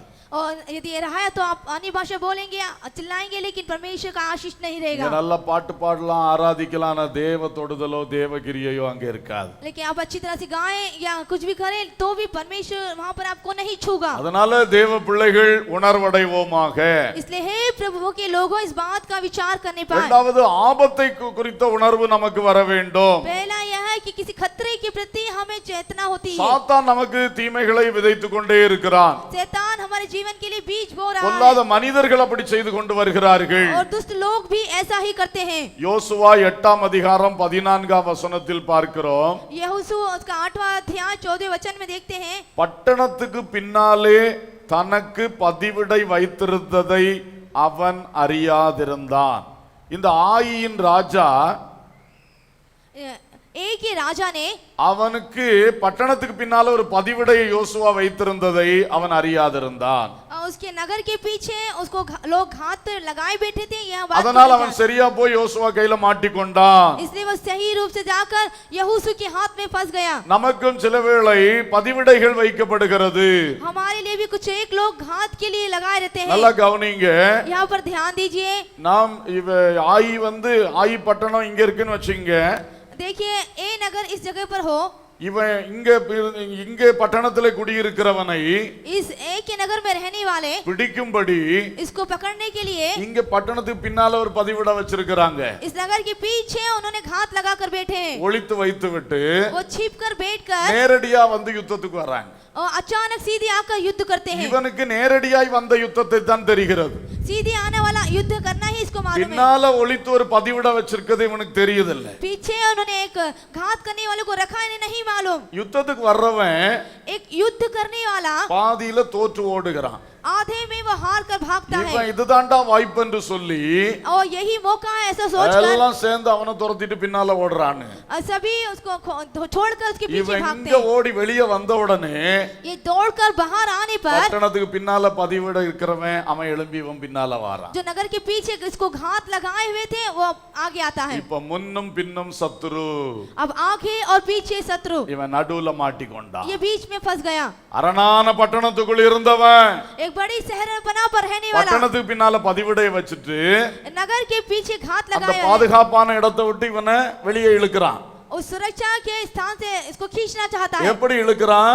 किस तरह से யுத்தத்துக்கு खींचना? வந்த மாதிரி காட்டிக்கொண்டு और युद्ध चल रहा है ऐसा பிறகு दिखाकर பின்வாங்கி போன மாதிரி இவனை இழுக்கிறான் வெளியே. और ये पीछे हट जाए ऐसा उसको खींचने தந்திரத்தினாலே अपनी चालबाजी के இப்படி द्वारा பலருடைய வாழ்க்கையில் நடந்து விடுகிறது. ऐसे बहुतों के जीवन में चलता है। வெளிப்படையாய் பார்க்கிற சில காரியங்களை பார்த்து பார்த்து நம்ம வாழ்ந்து கொண்டிருக்கிறோம். कुछ एक कार्य को हम जानकर देखकर चलते हैं, ஆனால் நம்ம கண்ணுக்கு தெரியாத பதிவிடைகள் இருக்கின்றது. लेकिन जो हमारी आंखों की हम नहीं देख पाते वहां पर ஆகவே हमें ஒரு ஆவிக்குரிய வெளிப்பாடு நமக்கு தேவையா இருக்கிறது. लेकिन एक आत्मिक प्रकाशन हमें बहुत जरूरी ஆவிக்குரிய है। கண்கள் திறக்க வேண்டியது அவசியமா இருக்கிறது. आत्मिक आंखें खुल जाए ये बहुत जरूरी है। நாம் வெளியில் உள்ள எதிர்ப்பை பார்க்கிறோம், हम बाहर से आने वाले विरोध को देखते ஆனா हैं, பிசாசு உண்டாக்கி வைத்திருக்கிற கண்ணியை நம்மளால பார்க்க முடியல. लेकिन शैतान हमारे लिए जो जाल बिछाता है हम அடிக்கடி नहीं देखते। ஆவிக்குள்ளாகிற பழக்கம் இருந்தால் बार बार यदि हम आत्मा में आ जाएं, தேவன் அவைகளை நமக்கு காண்பிப்பார். परमेश्वर हमें वो दिखाएगा। ஹல்லேலூயா. हालेलुया। நீங்கள் தொடர்ந்து ஜெபிக்கிற பிள்ளைகளாய் இருந்தால் यदि आप लगातार प्रार्थना करने वाले बच्चे हैं, உங்கள் சொப்பனங்கள் அல்லது தரிசனங்கள் மூலம் தேவன் வெளிப்படுத்துவார். आपके स्वप्नों में या फिर दर्शन में प्रभु प्रकट உங்களுடைய करेगा, சிந்தனையிலே தேவன் வெளிப்படுத்துவார். आपके विचारों में प्रभु प्रकट करेगा, அந்த காரியங்களை உங்களுக்கு காண்பித்து தருவார். उन कार्यों के प्रति वो आपको बताएगा। அப்படி இல்லாத பட்சத்தில் நாம் உணரவே முடியாது, यदि वैसा ना करे तो हमें एहसास नहीं होगा, அறியவே முடியாது. हम जान ही नहीं நாம पाएंगे। இதுதான் சொல்லி அங்க போராடிக்கிட்டு இருப்போம், பின்னால வந்து அவன் அட்டாக் பண்ணுகிறான். यही कार्य हम देखकर आगे जाएंगे, लेकिन पीछे से आकर वो अटैक करेगा। ஆகவே தேவ பிள்ளைகள் அதிகமாய் உணர்வடைய வேண்டியது அவசியம். इसलिए हे प्रभु के लोगों, आपको இந்த सावधान रहना காரியங்களில் जरूरी है। உணர்வடைந்து ஆவிக்குள்ளாகிற பழக்கத்தை வளர்த்துக் கொள்ளுங்கள். इन कार्यों के प्रति आप आत्मिक कार्यों में और अधिक बढ़ना सीखें। அடிக்கடி ஆவியானவர் இந்த சபையிலே உணர்த்தி கொண்டிருக்கிறார். बार बार पवित्र आत्मा यहाँ पर एहसास दिला रहा நீ है, கருத்தோடும் ஜெபி, ஆவியோடும் ஜெபி.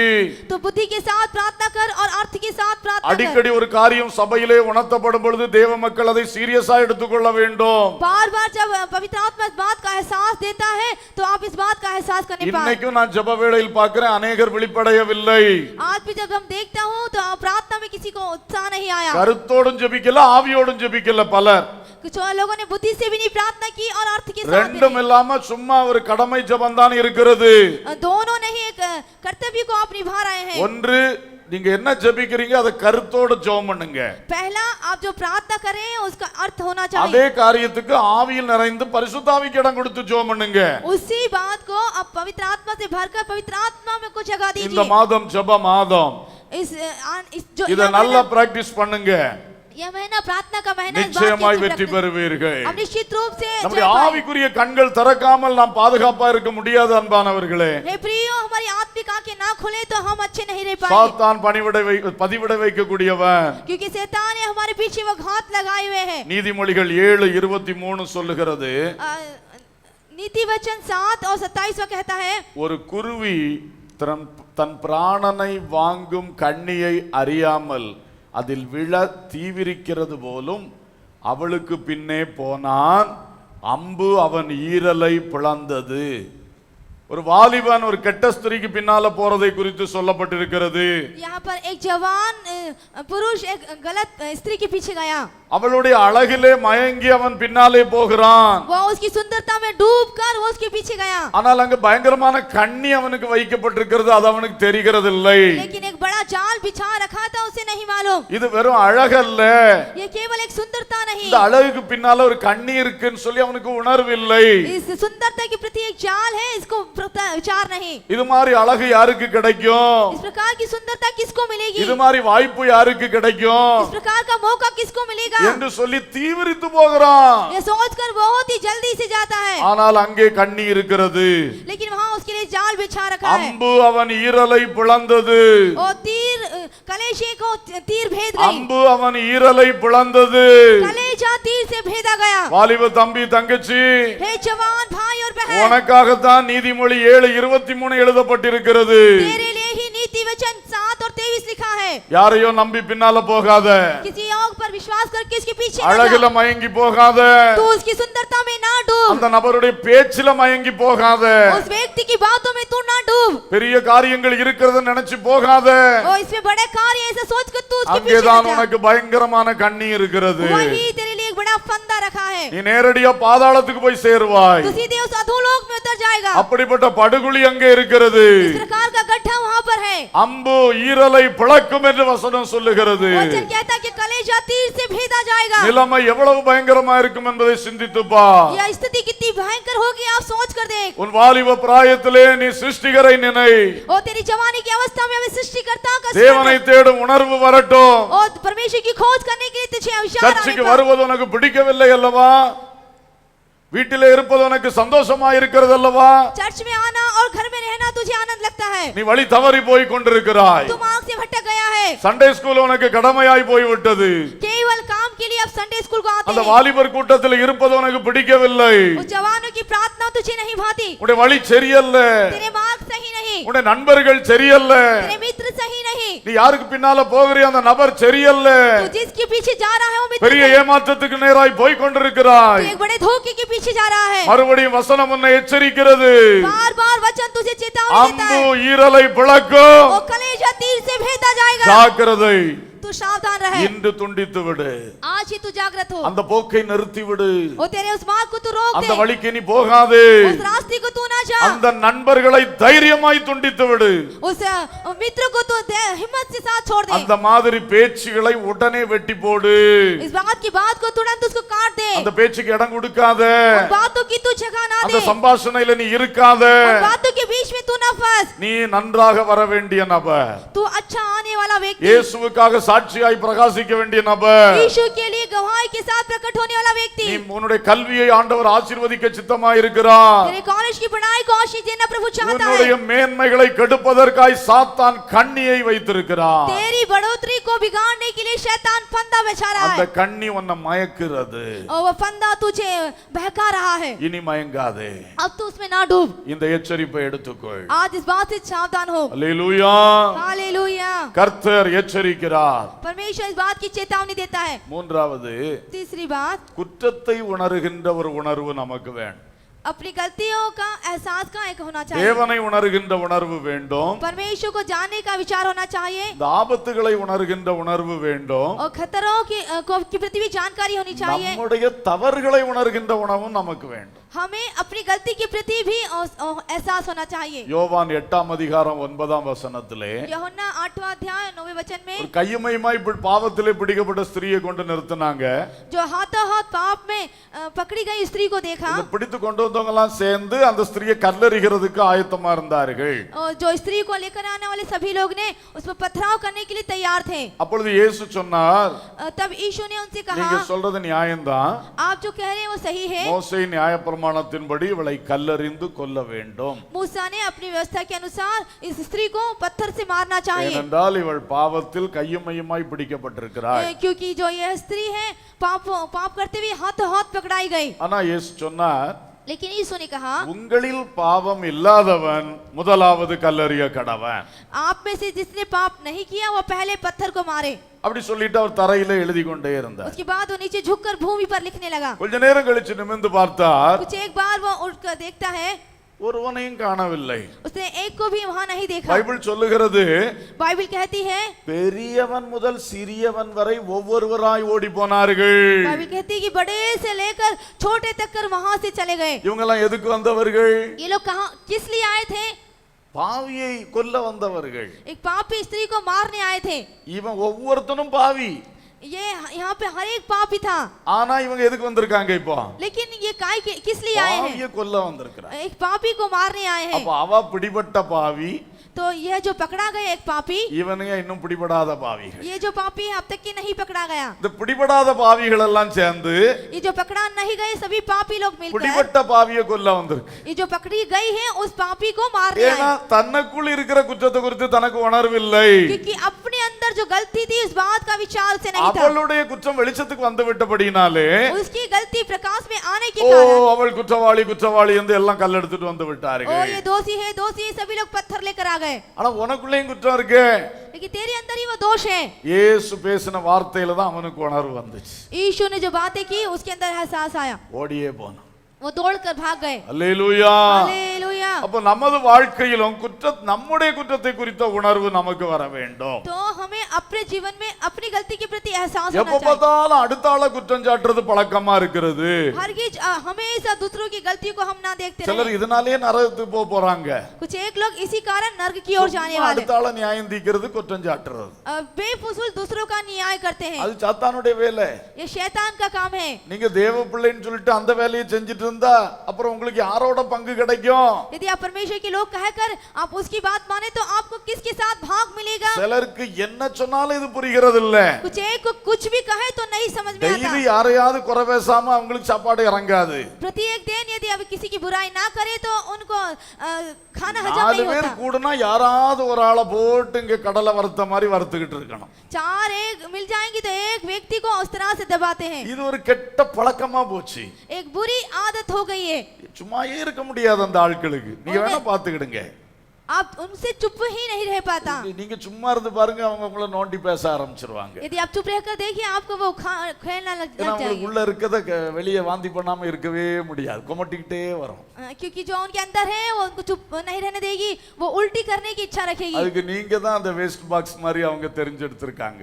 इसलिए आपको एक वेस्ट बॉक्स चुन लिया है. உங்க செவியை கொடுக்காதீங்க. आप अपने कान को वहां ना लगाएं. நீங்களும் கெட்டு போவீங்க. आप भी बिगड़ जाएंगे. இப்படியே குற்றம் சொல்லி பழகியாச்சு. इस तरह से वो दोष लगाना सीख गए हैं. எல்லாரையும் நியாயம் தீர்த்து பழகியாச்சு. सभी का वो न्याय करना सीख रहे ஆனா हैं. தன் பிழைகளை உணர்கிறவன் யார்? लेकिन अपनी गलतियों को एहसास करने वाला कौन? அல்லேலூயா. हालेलुया. நாம் நம்மை பரிசுத்தமாக்க வேண்டும். हमें अपने आप को पवित्र करना है. நம்மை இன்னும் கிறிஸ்துவுக்குள் நாம் நீதிமானாய் மாற்ற வேண்டும். हमें और अधिक मसीह में धर्मी बनाना है. அதனால நம்மை திரும்பி பார்ப்போம். इसलिए फिर से हम अपने आप को இந்த देखें. மாதம் நமக்கு ஜெப மாதம். यह जो महीना है हमारे लिए प्रार्थना का महीना. நம்மள நல்லா ஆராய்ந்து பார்க்க ஆரம்பிப்போம். हम अपने आप को अच्छी तरह खोजना நம்முடைய सीखें. குற்றங்களை குறிச்ச உணர்வு வரணும். हमें अपने गलतियों के प्रति அது जानकारी होना. நம்முடைய வளர்ச்சிக்கு நல்லதா இருக்கும். वो हमारी उन्नति के लिए अच्छा होगा. அல்லேலூயா. हालेलुया. நாம் உணர்வடைய வேண்டும். हम एहसास करने पाए. 1 கொரிந்தியர் 14:24 சொல்லுகிறது, पहला कुरिन्थी 14 और 24 कहता है, எல்லாரும் தீர்க்க தரிசனம் சொல்லுகையில் அவிசுவாசி ஒருவன் அல்லது கல்லாதவன் ஒருவன் உள்ளே சபைக்குள்ளே பிரவேசித்தால் அவன் எல்லாராலும் உணர்த்துவிக்கப்பட்டும் எல்லாராலும் நிதானிக்கப்பட்டும் இருப்பான் என்று சொல்லப்பட்டிருக்கிறது. இங்கே சபையில் தீர்க்க தரிசனம் சொல்லுவதை குறித்து பவுல் எழுதுகிறார். यहाँ पर कलीसिया में भविष्यवाणी कहने के प्रति पौल कहते हैं, சபையிலே தீர்க்க தரிசனம் சொல்லும்போது जब चर्च में भविष्यवाणी की जाती है பாவத்தை குற்றத்தை குறித்து மக்கள் உணர்த்தப்படுவார்கள். उसमें अपनी गलतियों के प्रति पाप के प्रति लोग विचार करेंगे. பவுல் சொல்றாரு நீங்க எல்லாரும் தீர்க்க தரிசனம் சொல்லணும். पौल कहते हैं कि आप सभी भविष्यवाणी करने लगे. இந்த கடைசி நாட்களிலே அந்த தீர்க்க தரிசனம் சபைகளில் வர வேண்டும். इन अंतिम दिनों में ये भविष्यवाणी का वरदान कलीसिया में आने पाए. எல்லாரும் தீர்க்க தரிசனம் சொல்லுகிறவளா இருந்தால் यदि सभी भविष्यवाणी करने वाले हों, ஒரு அவிசுவாசி உள்ளே வரும்போது यदि एक अविश्वासी भीतर आ जाए, கல்லாதவன் உள்ளே வரும்போது यदि एक बाहर वाला अंदर आ जाए, இந்த தீர்க்க தரிசனத்தின் மூலம் அவனுடைய குற்றம் அவனுக்கு உணர்த்தப்படும். इस भविष्यवाणी को करने वाले के द्वारा उसकी गलती யாரோ ஒருவருடைய வாயிலே கர்த்தர் போடுகிற தீர்க்க தரிசனம் किसी एक के मुंह में डालने के भविष्यवाणी அந்த மனிதனுடைய தவறை உணர வைக்கும். उस व्यक्ति की दोष को वह जगाएगी. ஓ தேவன் என்னை பார்க்கிறார் என்று அவன் அறிந்து கொள்வான். और इस बात को जानेगा कि परमेश्वर मुझे देख रहा है. அவன் தன்னை தாழ்த்தி மன்னிப்பை பெற்றுக் கொள்வான். वो अपने आप को दीन बनाकर माफी मांगेगा. தீர்க்க தரிசனம் வெளிப்படும் போது जब भविष्यवाणी प्रकट होती है, சபையிலே தேவ பயம் உண்டாகும். कलीसिया में परमेश्वर का भय होगा. குற்றங்கள் உணர்த்தப்படும். और वहाँ दोष को भावना जाग होगी. அப்பொழுது பரிசுத்தம் உண்டாகும். तब पवित्र उत्पन्न होगी. தன் குறைகளை உணர வேண்டும். अपने दोष को जानने पाए. அல்லேலூயா. हालेलुया. சில இடத்துல குற்றத்தை உணர்த்தினா அடி வாங்க வேண்டிய சூழ்நிலை கூட இருக்குது. कुछ एक जगह में यदि दोष को बताया जाए तो वहाँ पर मार குற்றத்தை खाने की ஏற்றுக்கொள்ளும் தன்மை பலருக்கும் கிடையாது. अपनी गलती को मानने की आदत किसी में नहीं. நாம் தேவ பிள்ளைகள் அப்படி இருக்க கூடாது. हम जो प्रभु के बच्चे हैं, ऐसा குற்றம் नहीं. என்ன விதத்தில் உணர்த்தப்பட்டாலும் हमारी गलती को किसी प्रकार से जगाए जाने पर அதை ஏற்றுக்கொள்கிறவளா இருக்க வேண்டும். उस गलती को हमें मान लेना चाहिए. அல்லேலூயா. हालेलुया. இப்படியாக நாம் உணர்வுள்ள மனிதனாய் இந்த கடைசி காலத்தில் மாற வேண்டும். इस तरह से हम एक एहसास से भरे हुए व्यक्ति इन अंतिम दिनों में होने पाए. முதலாவது தேவனை பற்றின உணர்வு வேண்டும். पहला है परमेश्वर के प्रति हमें एहसास होना இரண்டாவது चाहिए. மறைந்திருக்கும் ஆபத்துகளை குறித்த உணர்வு வேண்டும். दूसरी छिपी हुई आफत के प्रति होनी चाहिए. மூன்றாவது நம்முடைய குறைகளை குறித்த உணர்வு நமக்கு வேண்டும். तीसरा हमें अपनी गलतियों के प्रति ऑनर होना चाहिए. ஹல்லேலூயா. हालेलुया. கைகளை தட்டி கர்த்தரை நாம் ஸ்தோத்திரம் பண்ணுவோம். நம்மை கர்த்தர் உணர்வுள்ளவர்களாய் மாற்றுவாராக. ஹல்லேலூயா. Praise the Lord. இந்த நோவா என்பவர் ये जो नूह था, உணர்வுள்ளவர் மாத்திரமல்ல, इसके पास एहसास था यही नहीं. எபிரேயர் 11:7 சொல்லுகிறது, इब्रानियों 11:7 कहता है, விசுவாசத்தினாலே நோவா பேழையை கட்டினார். विश्वास के द्वारा नूह ने जहाज को बनाया. ஆகவே ஒரு விசுவாசம் உள்ள மனிதன், वो एक विश्वासी व्यक्ति है, நல்ல உணர்வு உள்ள மனிதன், एक एहसास करने वाला व्यक्ति. அதோடு கூட தேவன் மேல் நல்ல விசுவாசம் உள்ள மனிதன். उसके साथ परमेश्वर के ऊपर उसका अच्छा विश्वास था. தேவன் சொன்னதை செய்வார் என்று விசுவாசித்தார். परमेश्वर ने जो कहा है वो करेगा, ये विश्वास किया. அதனால் கண்டிப்பாய் ஜலப்பிரளயத்தை அனுப்புவார் என்று விசுவாசித்தார். इसलिए निश्चित रूप से वो जल प्रलय को भेजेगा, यह विश्वास किया. எனவே அவர் தேவன் சொன்னது போல பேழையை கட்டினார். इस तरह से जैसे परमेश्वर ने कहा, उसने उस जहाज को बनाया. ஹல்லேலூயா. हालेलुया. நாமும் தேவனை விசுவாசித்து हम भी अपने परमेश्वर पर विश्वास कर நம்முடைய ஆவிக்குரிய ஜீவியமாகிய பேழையை கட்டுகிறவர்களா இருக்க வேண்டும். हमें अपनी आत्मिक रूपी जहाज को बनाना चाहिए. கிறிஸ்துவுக்குள் வர வேண்டும். हमें मसीह में आना चाहिए. கிறிஸ்துவுக்குள் நிலைத்திருக்க வேண்டும். मसीह में बने रहना चाहिए. கிறிஸ்துவுக்குள் வளர வேண்டும். उस मसीह में बढ़ना चाहिए. அதுதான் பேழையை கட்டுதல். वही है जहाज को बनाना. நாம் விசுவாசம் உள்ளவர்களாகி பேழையை கட்டுவோமாக. हम विश्वासी होकर जहाज बनाने पाए. தேவன் சீக்கிரம் வருவார். परमेश्वर जल्दी आने वाले ஒரு हैं. நியாய தீர்ப்பு உண்டு. एक न्याय होगा. எனக்கு ஒரு மகிமையான பரம எருசலேம் உண்டு.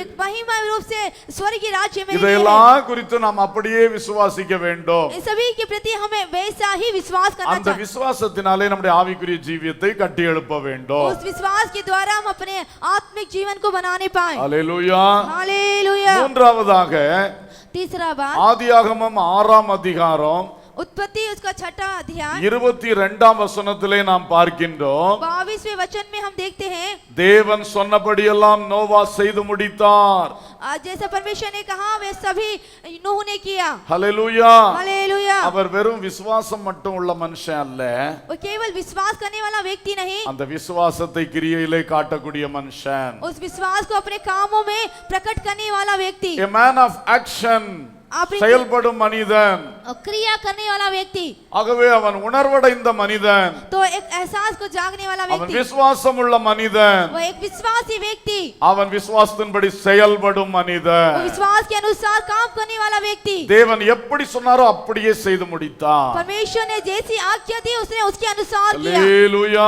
हालेलुया கர்த்தருடைய வசனத்தை நாம் அதிகம் இந்த காலத்தில் கனம் பண்ண வேண்டும் और परमेश्वर के वचन को इन समयों में अधिक हमें आदर देना இந்த चाहिए வசனத்தின் மேல் சந்தேகங்களை கிளப்புகின்ற நிறைய முயற்சிகள் நடைபெற்றுக் கொண்டே இருக்கின்றன इस वचन के ऊपर हम संदेह करें इस तरह की बहुत सी कोशिशें लोग कर रहे हैं ஒவ்வொரு பைபிள் வசனத்தை நாம் விசுவாசிக்கிறதுக்கு எதிராக ஏகப்பட்ட கோட்பாடுகளை சாத்தான் கிளப்பி விட்டு கொண்டே இருக்கிறான் इस वचन को विश्वास ना करने की जो मान्य उपदेशों को शैतान उठा रहा है ஆனால் இந்த கடைசி காலத்திலே நமக்கு இந்த வசனத்தின் மேலுள்ள விசுவாசம் பெருகி கொண்டு வரணும் ஆழமாய் கொண்டு வர வேண்டும் इसलिए इन दिनों विश्वास के अंदर हमारा जो विश्वास वचन के ऊपर गहराई से विश्वास होना चाहिए அதனால இந்த வசனம் என்ன சொல்லுதோ அதன்படி நாம செய்ய வேண்டும் इसलिए जो वचन जो कहता है उसके अनुसार करना चाहिए இப்படி எல்லாம் செய்யணுமா அப்படி எல்லாம் செய்யணுமா நம்ம சந்தேகத்துக்கு இடம் கொடுக்க கூடாது और क्या इस तरह से करना चाहिए इस प्रकार की संदेह को जगह न दें வசனத்துல இப்படி தானே எழுதி இருக்கிறது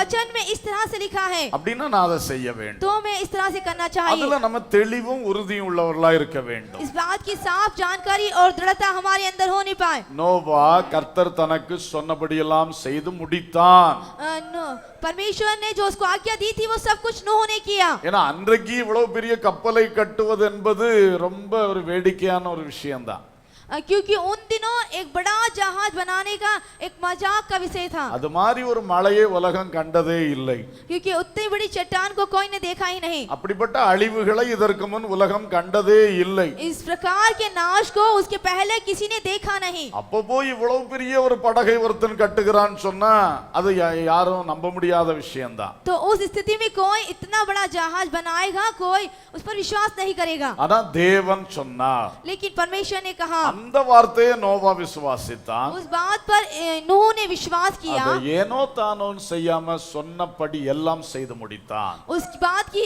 आनाकानी ना करते हुए जैसा उसे कहा गया था वैसा किया நமக்கு விசுவாசம் இல்லைன்னா நம்ம அதை செய்ய மாட்டோம் यदि हमारे अंदर विश्वास नहीं तो हम नहीं कर पाएंगे சில காரியத்துல कुछ एक कार्यों में விசுவாசமும் இருக்கு विश्वास है ஆனா கொஞ்சம் சந்தேகமும் இருக்கு लेकिन कुछ संदेह भी है அப்ப அதை நம்ம கரெக்ட்டா செய்ய மாட்டோம் तो उस समय हम सही नहीं कर पाएंगे கொஞ்சம் ஏனோ தானோன்னு செய்வோம் हम उस बात में आनाकानी करेंगे கொஞ்சம் அரகுற மனசோட செய்வோம் आधे अधूरे मन से करेंगे அப்படி ஆவிக்குரிய ஜீவன் செய்யக்கூடாது इस तरह से आत्मिक जीवन नहीं जी அது முழு सकते மனசோட पूरे मन के இது साथ தேவனுடைய வார்த்தை ये परमेश्वर का वचन இதை है நான் விசுவாசிக்கிறேன் इस पर मैं विश्वास करता அந்த हूँ விசுவாசத்தின்படி ஞானஸ்நானம் எடுக்கிறேன் इस विश्वास के अनुसार मैं बपतिस्मा लेता हूँ உறுதியான உள்ளத்தோடு ஞானஸ்நானம் எடுக்கணும் पूरे विश्वास के साथ बपतिस्मा लें। அபிஷேகம் என்பது நிச்சயம் अभिषेक एक निश्चित அந்த बात है வார்த்தையை நான் விசுவாசிக்கிறேன் उस बात पर मैं विश्वास करता தேவனே हूँ ஆவியானவரே எனக்குள் வாரும் हे पिता परमेश्वर पवित्र आत्मा मेरे अंदर அதை आइए உறுதியா கேட்டு பெற்றுக்கொள்ள வேண்டும் पूरी मजबूती से मांग कर प्राप्त करें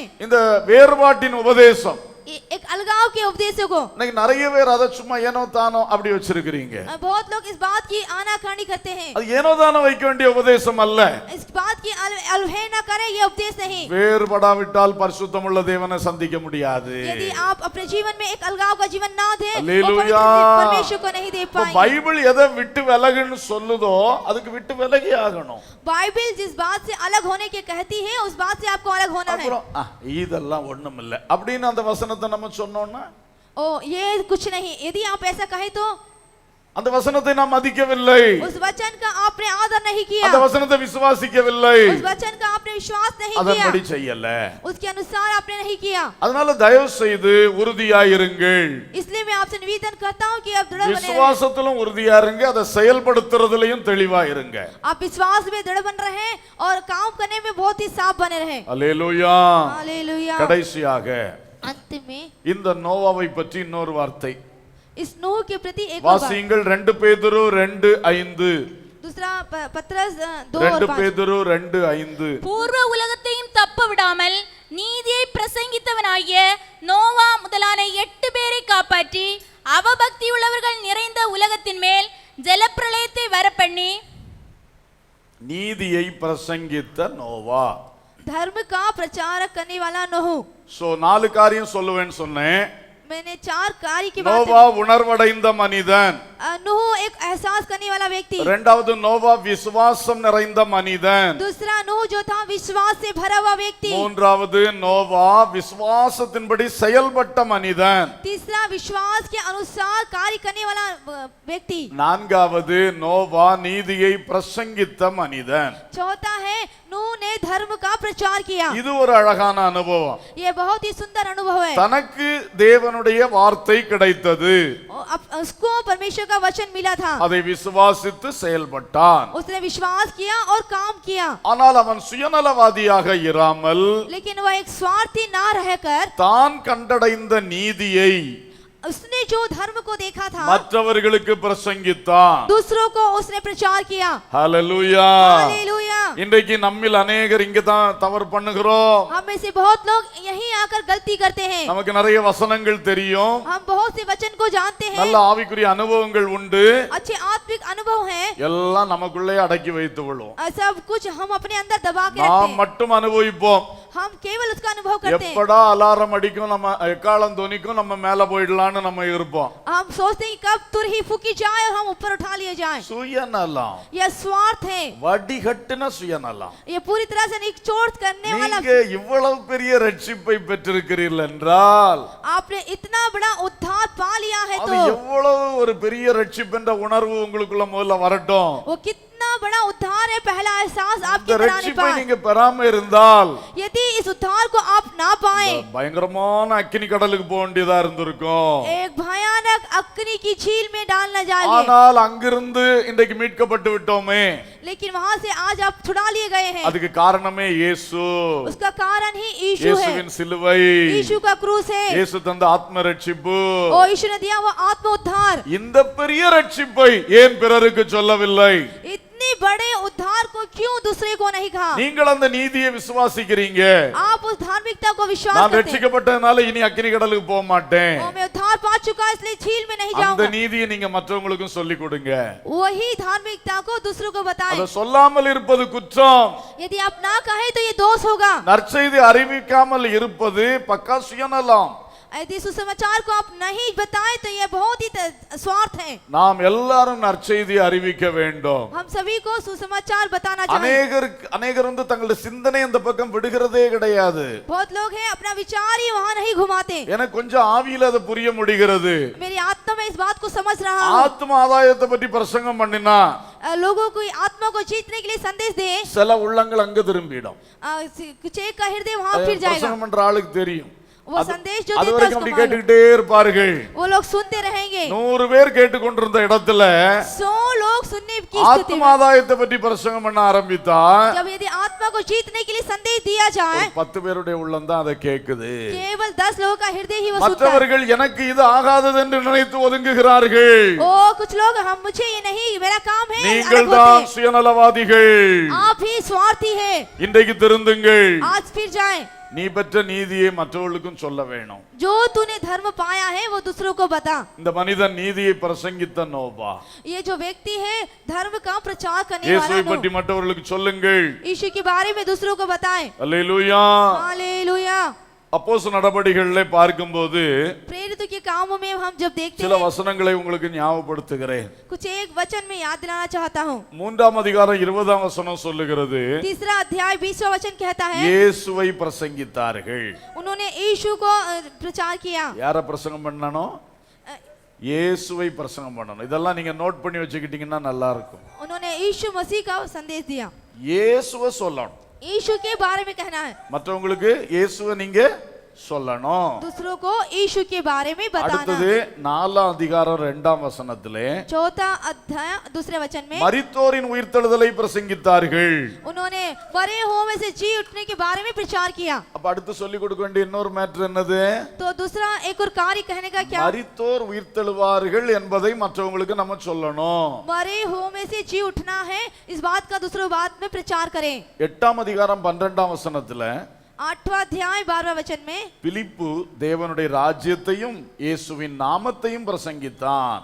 फिलिप्पुस ने परमेश्वर के राज्य को और यीशु के नाम का सुसमाचार அப்போ सुनाया। நம்ம தேவ ராஜ்யத்தை பற்றி மற்றவங்களுக்கு சொல்லணும். तो हमें परमेश्वर के राज्य के प्रति दूसरों को बताना चाहिए। பரலோக ராஜ்யத்தை பற்றி சொல்லணும். स्वर्गीय राज्य के बारे में बताना है। தேவனுடைய ஆளுகையாகிய ராஜ்யம் நமது வாழ்வில் வந்தா வாழ்க்கையில என்ன நடக்கும்னு சொல்லணும். परमेश्वर के राज्य रूपी शासन यदि हमारे जीवन में आ जाए तो क्या होगा ये बताना है। அப்புறம் இயேசுவின் நாமத்தை பிரசங்கிக்கணும். उसके बाद यीशु के नाम को बताना है। அவருடைய நாமத்தை சொன்னா பிசாசு ஓடும். उसके नाम को यदि कहे तो शैतान दुष्ट அவருடைய आत्मा நாமத்தை भागेगी। சொன்னா வியாதி குணமாகும்.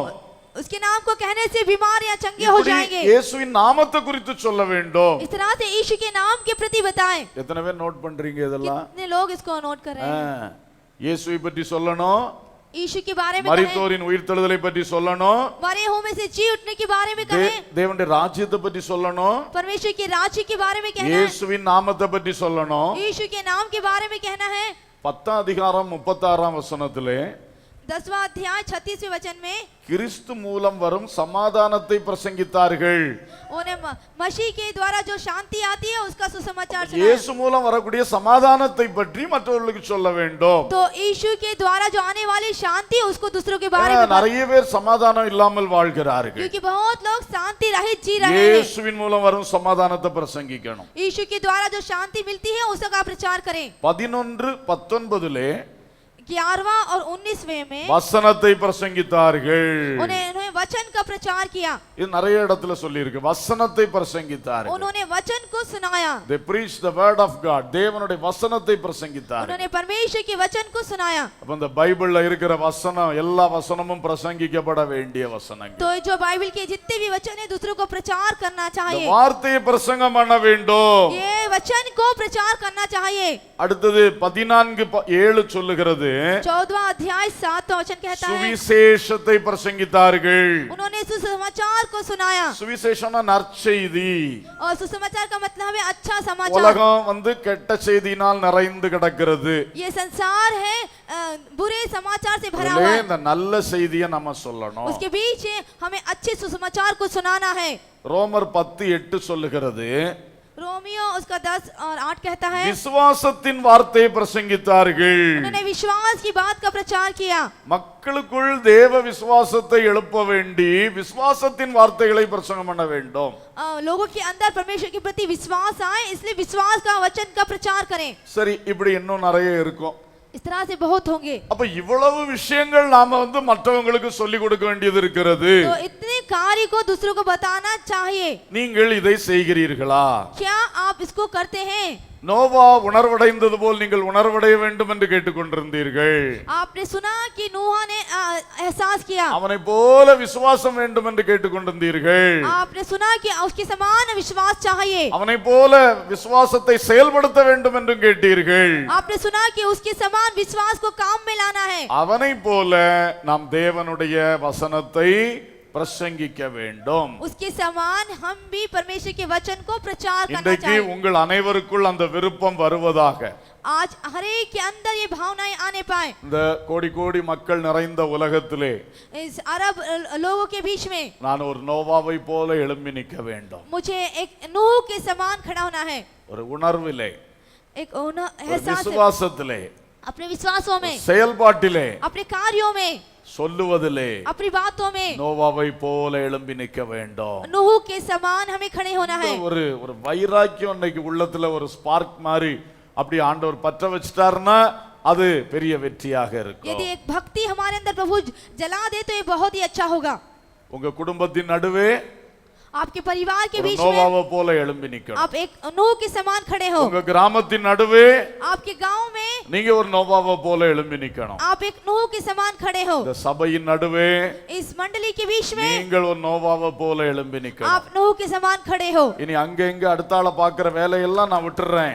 और अब से मैं इधर उधर देखने वाले व्यक्ति को छोड़ता हूँ। இயேசுவை நோக்கி பார்க்கிறேன். मैं यीशु को देखता हूँ। நோவாவை போல நான் எழும்புவேன். मैं नूह के समान खड़ा होऊंगा। அவருடைய அர்த்தம் என்ன? उसका अर्थ क्या है? எல்லாரும் எங்க போனாலும் நான் எழும்புவேன் என்பதுதான். सब लोग कहीं जाए लेकिन मैं खड़ा होऊंगा। அல்லேலூயா. हालेलुया। நான் எழும்பி இயேசுவுக்காய் வாழ்வேன். मैं खड़ा होकर यीशु के लिए जीऊंगा। மற்றவர்களுக்கும் இயேசுவை சொல்லுவேன். दूसरों को यीशु के प्रति இப்படி बताऊंगा। ஒரு கூட்டம் எழும்பினால் சபையில் எழுப்புதல் வந்துவிடும். इस तरह से एक समूह उठेगा तो कलीसिया में जागृति आ जाएगी। உங்கள் வெளிச்சம் பிரகாசிக்க கடவது. आपका प्रकाश, आपका ज्योति प्रकाश होने पाए। அல்லேலூயா. हालेलुया। கண்களை மூடி ஜெபம் பண்ணுவோமா?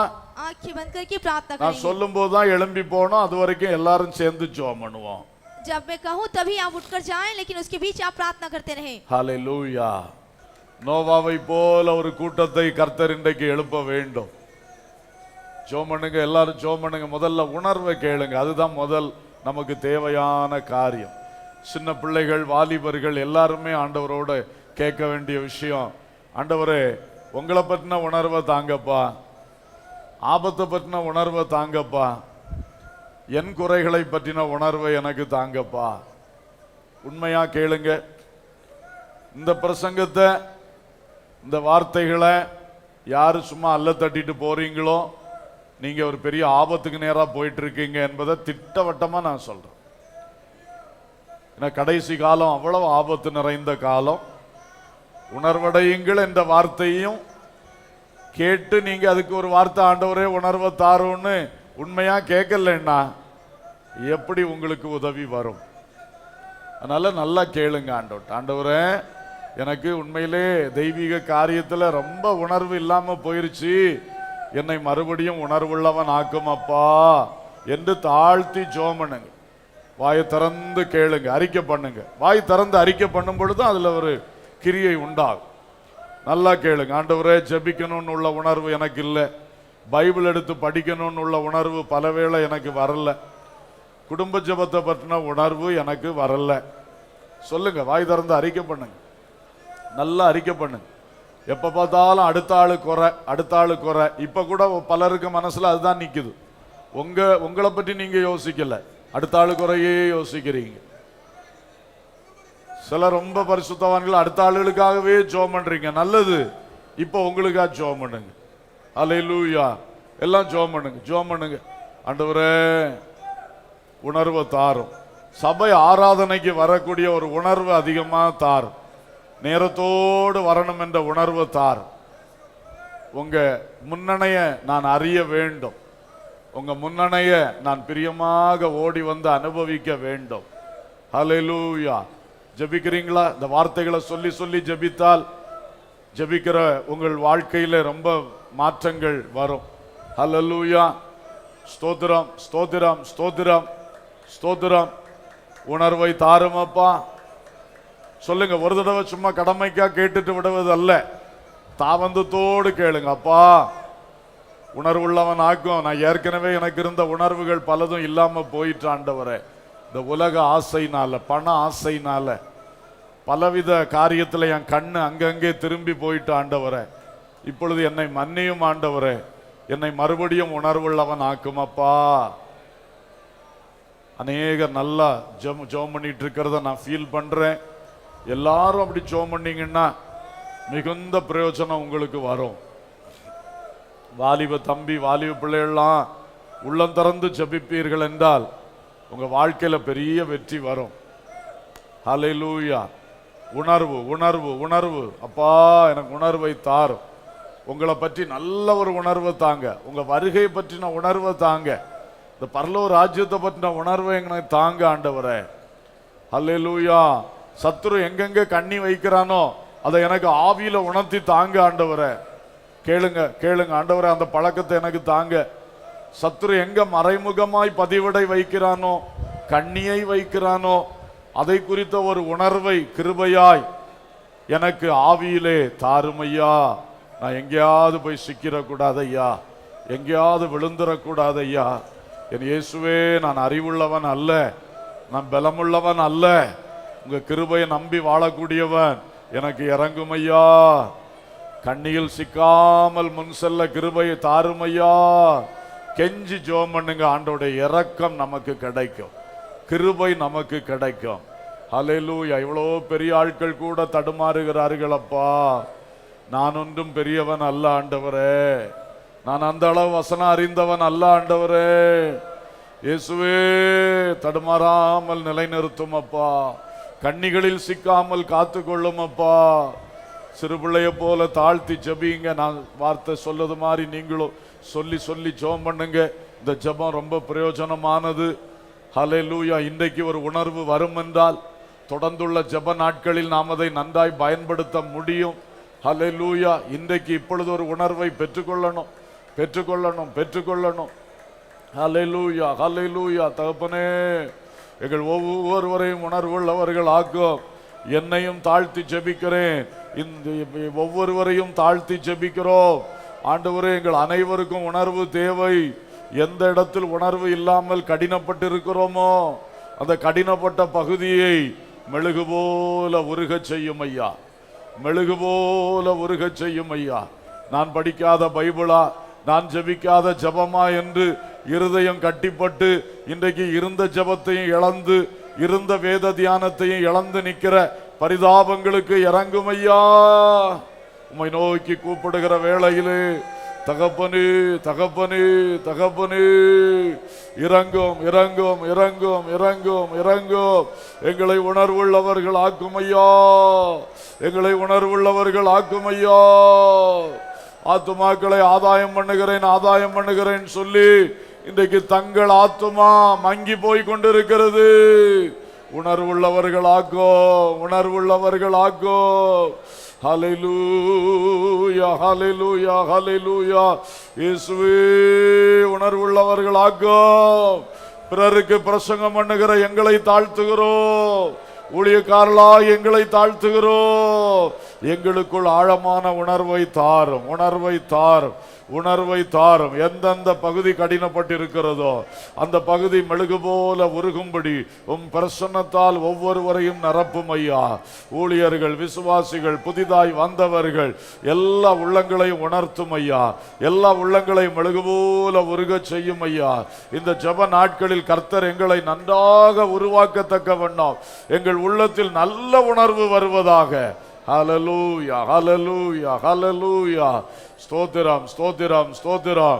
விசுவாசத்தில் வளர உதவி செய்யும், விசுவாசிக்கிற வசனத்துக்கு அப்படியே உறுதியாய் கீழ்ப்படிய உதவி செய்யும். ஒரு அங்கும் இங்கும் யோசிக்கிற தன்மை இல்லாமல் இதுதான் வசனம், இதுதான் சத்தியம் என்று தெளிவாய் கீழ்ப்படிந்து உறுதியாய் முன் செல்ல எங்களுக்கு உதவி செய்யும்.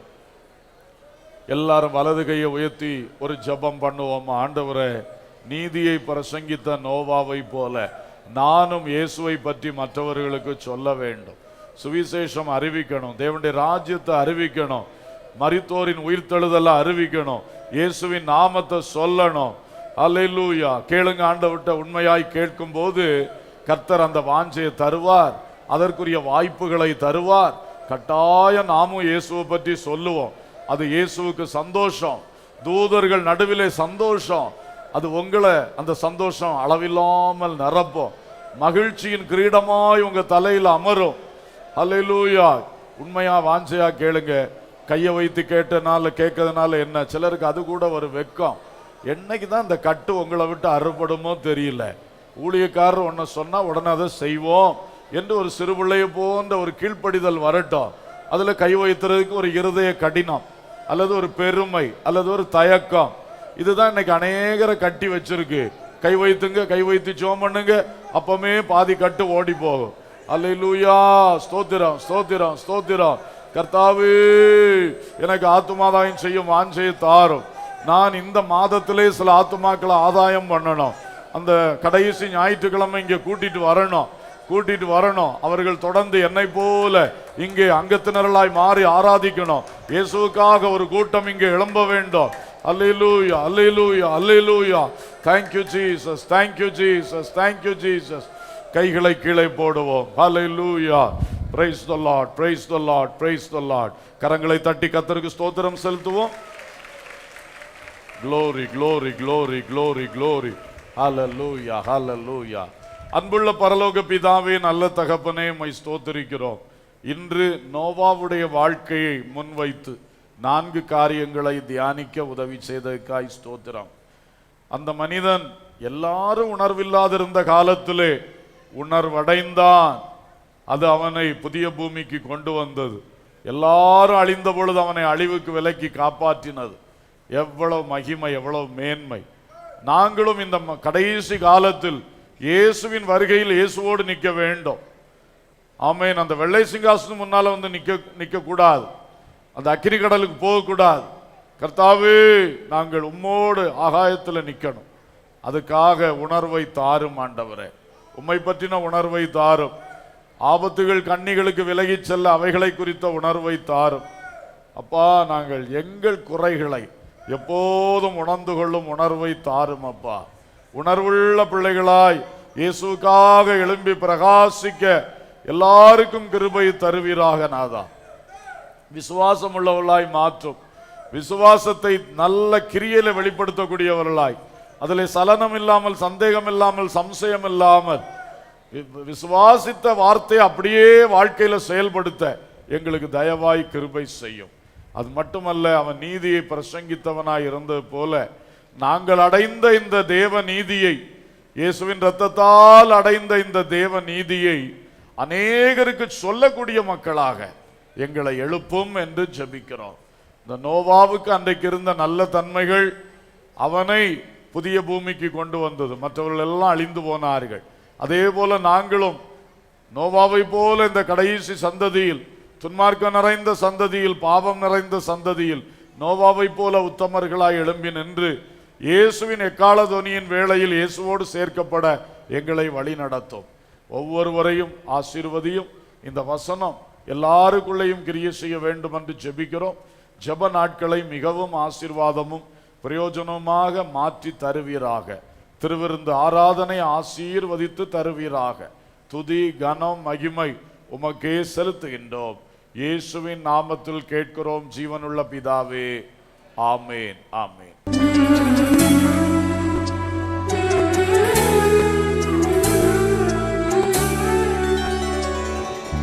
அனைத்தையும் செய்து முடிக்கும் ஆற்றல் உள்ளவரே, நீர் நினைத்தது ஒரு நாளும் தடைபடாதையா.